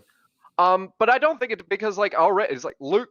It's not Wedge. It's not any of his other random, kids sitting on Tatooine. It was Luke. But it's still the idea that maybe you did have all these midichlorians. And this idea that, they're like that mitochondria or whatever, that like something about the evolution of life itself. Yoda goes, going back to that 3-episode arc at the end of season 6 of Clone Wars, when he meets the priestesses, he says that it's one of the origins of life in the universe. Yeah. So like the midichlorians would have been, started this symbiotic maybe the midichlorians were the first organisms ever, and that's why they have this connection to the Force, and then they melded with all other life. So I don't think that it really detracts from the mysticism as so much as it gives an aspect of biology to the mysticism. But it's still, you still totally can be Luke when you're a kid, or even as an adult, and you're staring off into the sunset and you're like, what is my purpose? And you just you reflect and you meditate or pray or whatever you want to call it, whatever your religious tradition that you subscribe to, whatever it is, and you find that in yourself, that there is something, whatever it is, you do have value and purpose in this world, and you can go out and you can help with that. And there are plenty of things in this world, Lord knows, that you can go out and help with. I don't think that midichlorians detracts from all of that, any of that, because you have genes, you have genetics, you are totally the byproduct of so many biological and psychological factors that you don't know, but you could still choose right now to go be a Jedi in the real world. And midichlorians does not destroy that. And so I think and I think that is sort of, part of me doesn't want like Force lore to happen anymore unless it's George Lucas writing it. Because it's his thing, man. It's his child. Or Dave.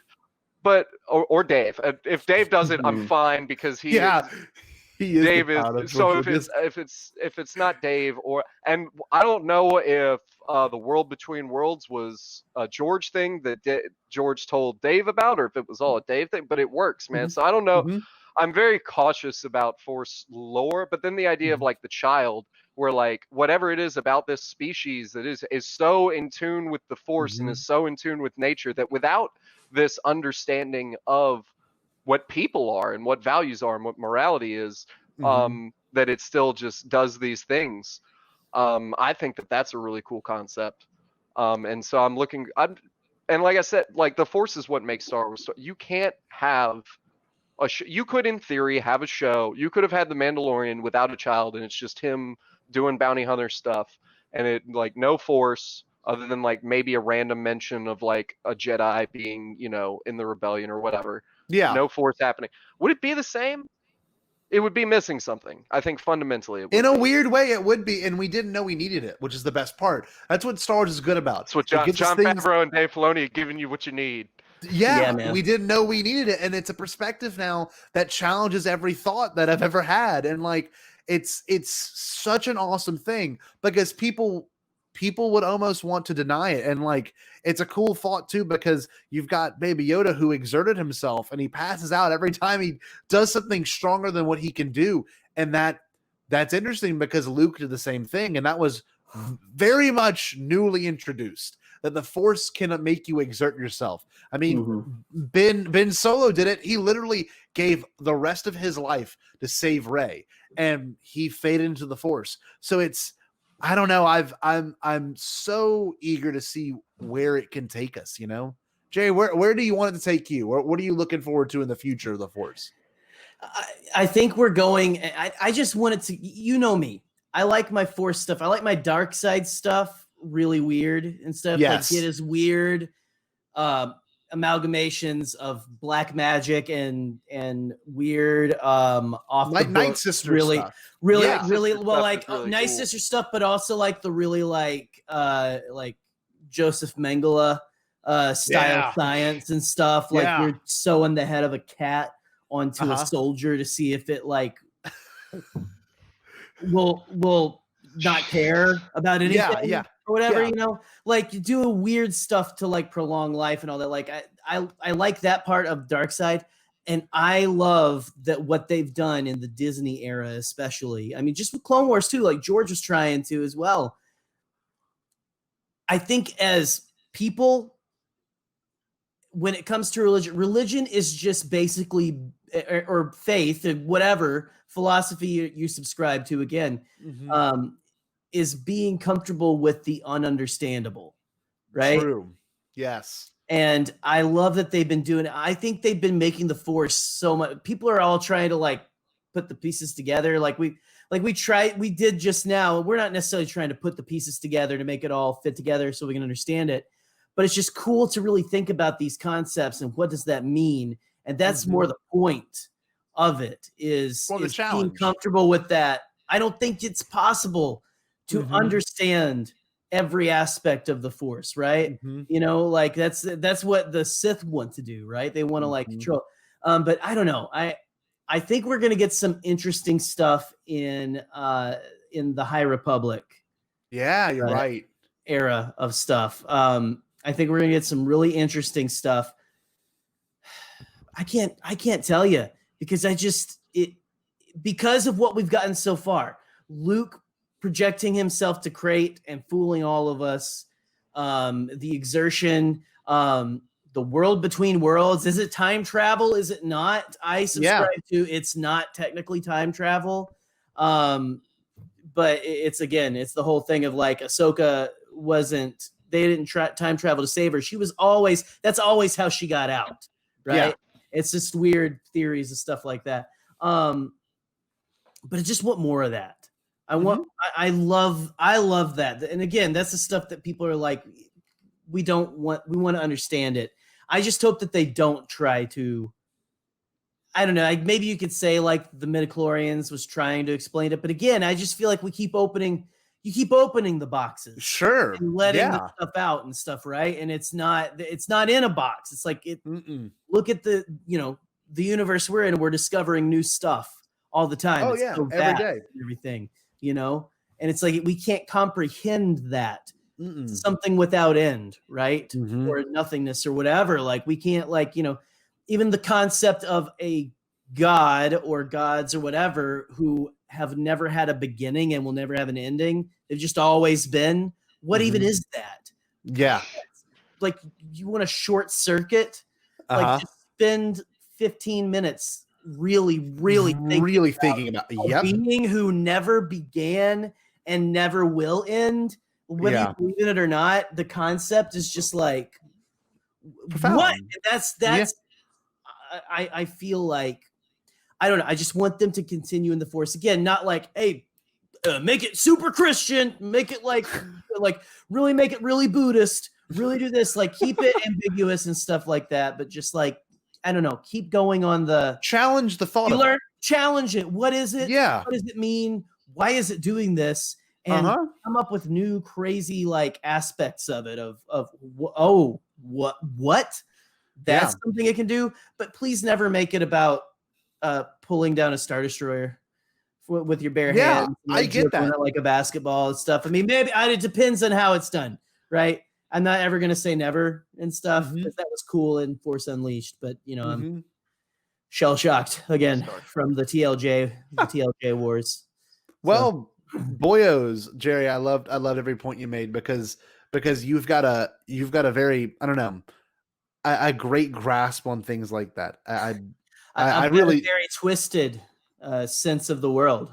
So it's important to make sure everyone's voice gets heard. And if you're a listener and you want to take a second and message us what you think, because it is one of those episodes that I feel like hopefully someone will listen to and take a lot away with, because there's a lot of things about, the Force that there's still a lot of exploration to. And I don't know, I hope everyone had a chance to enjoy this. And fellas, any closing remarks? Troy, do you have anything you want to say? You're the creator of this, and you've damned all of us now, because now I'm going to like lay in bed, just be like this, like this completely, in deep thought. So Troy, thank you for doing this.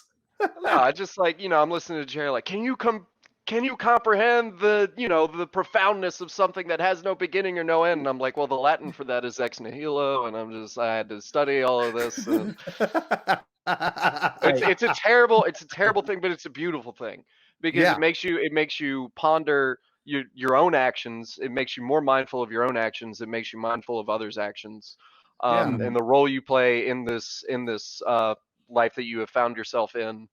And that is the thing. Like I said it for like the 5th time. Star Wars is about what we value, and Star Wars, like religion, ought be transformative. It ought make you a better person. That's what George Lucas wanted. That's what if there is a God, I think there is, but that's beside the point. If whatever religion you subscribe to, it should make you transformative. Star Wars should be transformative. It should make you a better person. And one of the ways it makes us a better person is it makes us, think about the fundamental issues of our lives. And I think that that's important. And I think that you should go out there and be the best Jedi that you can be. There we go, Troy. That's how you end the podcast. Amen, brother. Amen. Have you, and all my closing remarks have you heard the good news about our Lord and Savior Goldenrod? No? He's going to be a permanent resident. That's awesome. Sorry, I had to share my faith as an Ewok. So yeah, I forget you really believe in it. I wore my Jiao Yaos. This has nothing. Well, Jiao Yaos, the Yuzums are supposed to be from Endor. Back in the day, they were. I wore my Jiao Yaoza mask to the store yesterday. Nice. And I've only because I found my child is not frightened of it, and so. I just go around her and she loves it. So that's amazing. Yeah. Well, fellas, this was a deep and profound discussion. I'm elated to share this with everyone. And so if you're listening right now, make sure you subscribe to the Beyond the Blast Doors channel. Stay updated with everything going on in this crazy Star Wars world. And make sure you also subscribe to our podcast if you're on Spotify, Apple Podcasts, Google Podcasts, whatever. Subscribe and wherever fine podcasts are peddled. Yes, and make sure you like and share this with your friends. If they have a different varying opinion, let them get in touch with us. I would love to hear their opinions on this because it's something that's very I actually messaged I think both y'all about this. It's very subjective, but it's also very objective in terms of what Star Wars means. So it's one of the few discussions that are like super, I guess, established, but also very up for interpretation. And make sure you rate us 5 stars on iTunes and make sure you review us as well. We love them reviews. We're going to do an episode where we read those soon. But if you really liked it, make sure you friend Troy on Facebook and also make sure. I don't know that I advocate that. Sure. Well, in the spirit of friendship and Jediism, Just don't go there to tell him he mispronounced all those words from Dallas. Yes, no, I want to learn how to pronounce them. Tell me how to pronounce them. Don't pretend you are something you're not. But if you can tell me how to pronounce, I've read all this stuff. I haven't heard it. And I can't do the audiobooks, Scotty. I just can't. Those audiobook guys all the time, they don't even read it the right way. No, so it's we don't. Fine. They don't say it the right way. It's okay. Well, if you also enjoyed this, make sure you join us on Patreon and you'll get all kind of exclusive goodies from this, which could be a gift maybe. And make sure you follow us all on a Beyond the GIF. GIF. And then it's GIF or GIF. GIF. The guy who invented it says that it's GIF. And it's also not a giraffe. So there you go. Whoa, I didn't know that wasn't even in the debate. Well, I'm Jerry, not Gary. That's GE. That's different. It's with the G. Yeah, I know. It's everyone forgot that from first grade. I'm the only one who remembered because it's in my name. Screw you. Well, this is great. Anyway. And I love this discussion. And Troy, you're always welcome to come back on. So everyone, absolutely, I'd love to come back. Maybe next time we can do some mythology stuff and all that kind of stuff. Hey, or talk about farts if you want to. It's whatever you want to talk about. Honestly, joking. I'm a 7th and 8th grade teacher. I know all about farts. Yeah, exactly. But guys and gals, Jerry, do you want to do the wonderful pleasure this time to sign all of us out for this episode of the Bombadcast?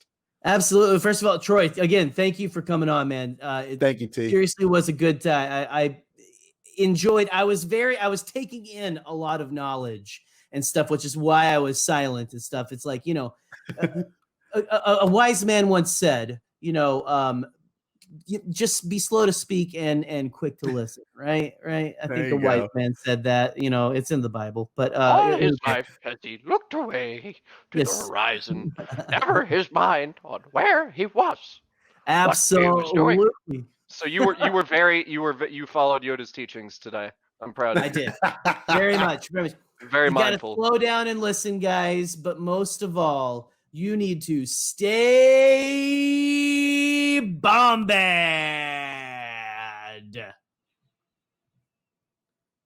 Petting my cat right now is what I'm doing. He's down at my feet. Yeah. Don't tell the audience that. This is where we hear my cat right now. Is this where we hear the really good outro? You stop all bombad.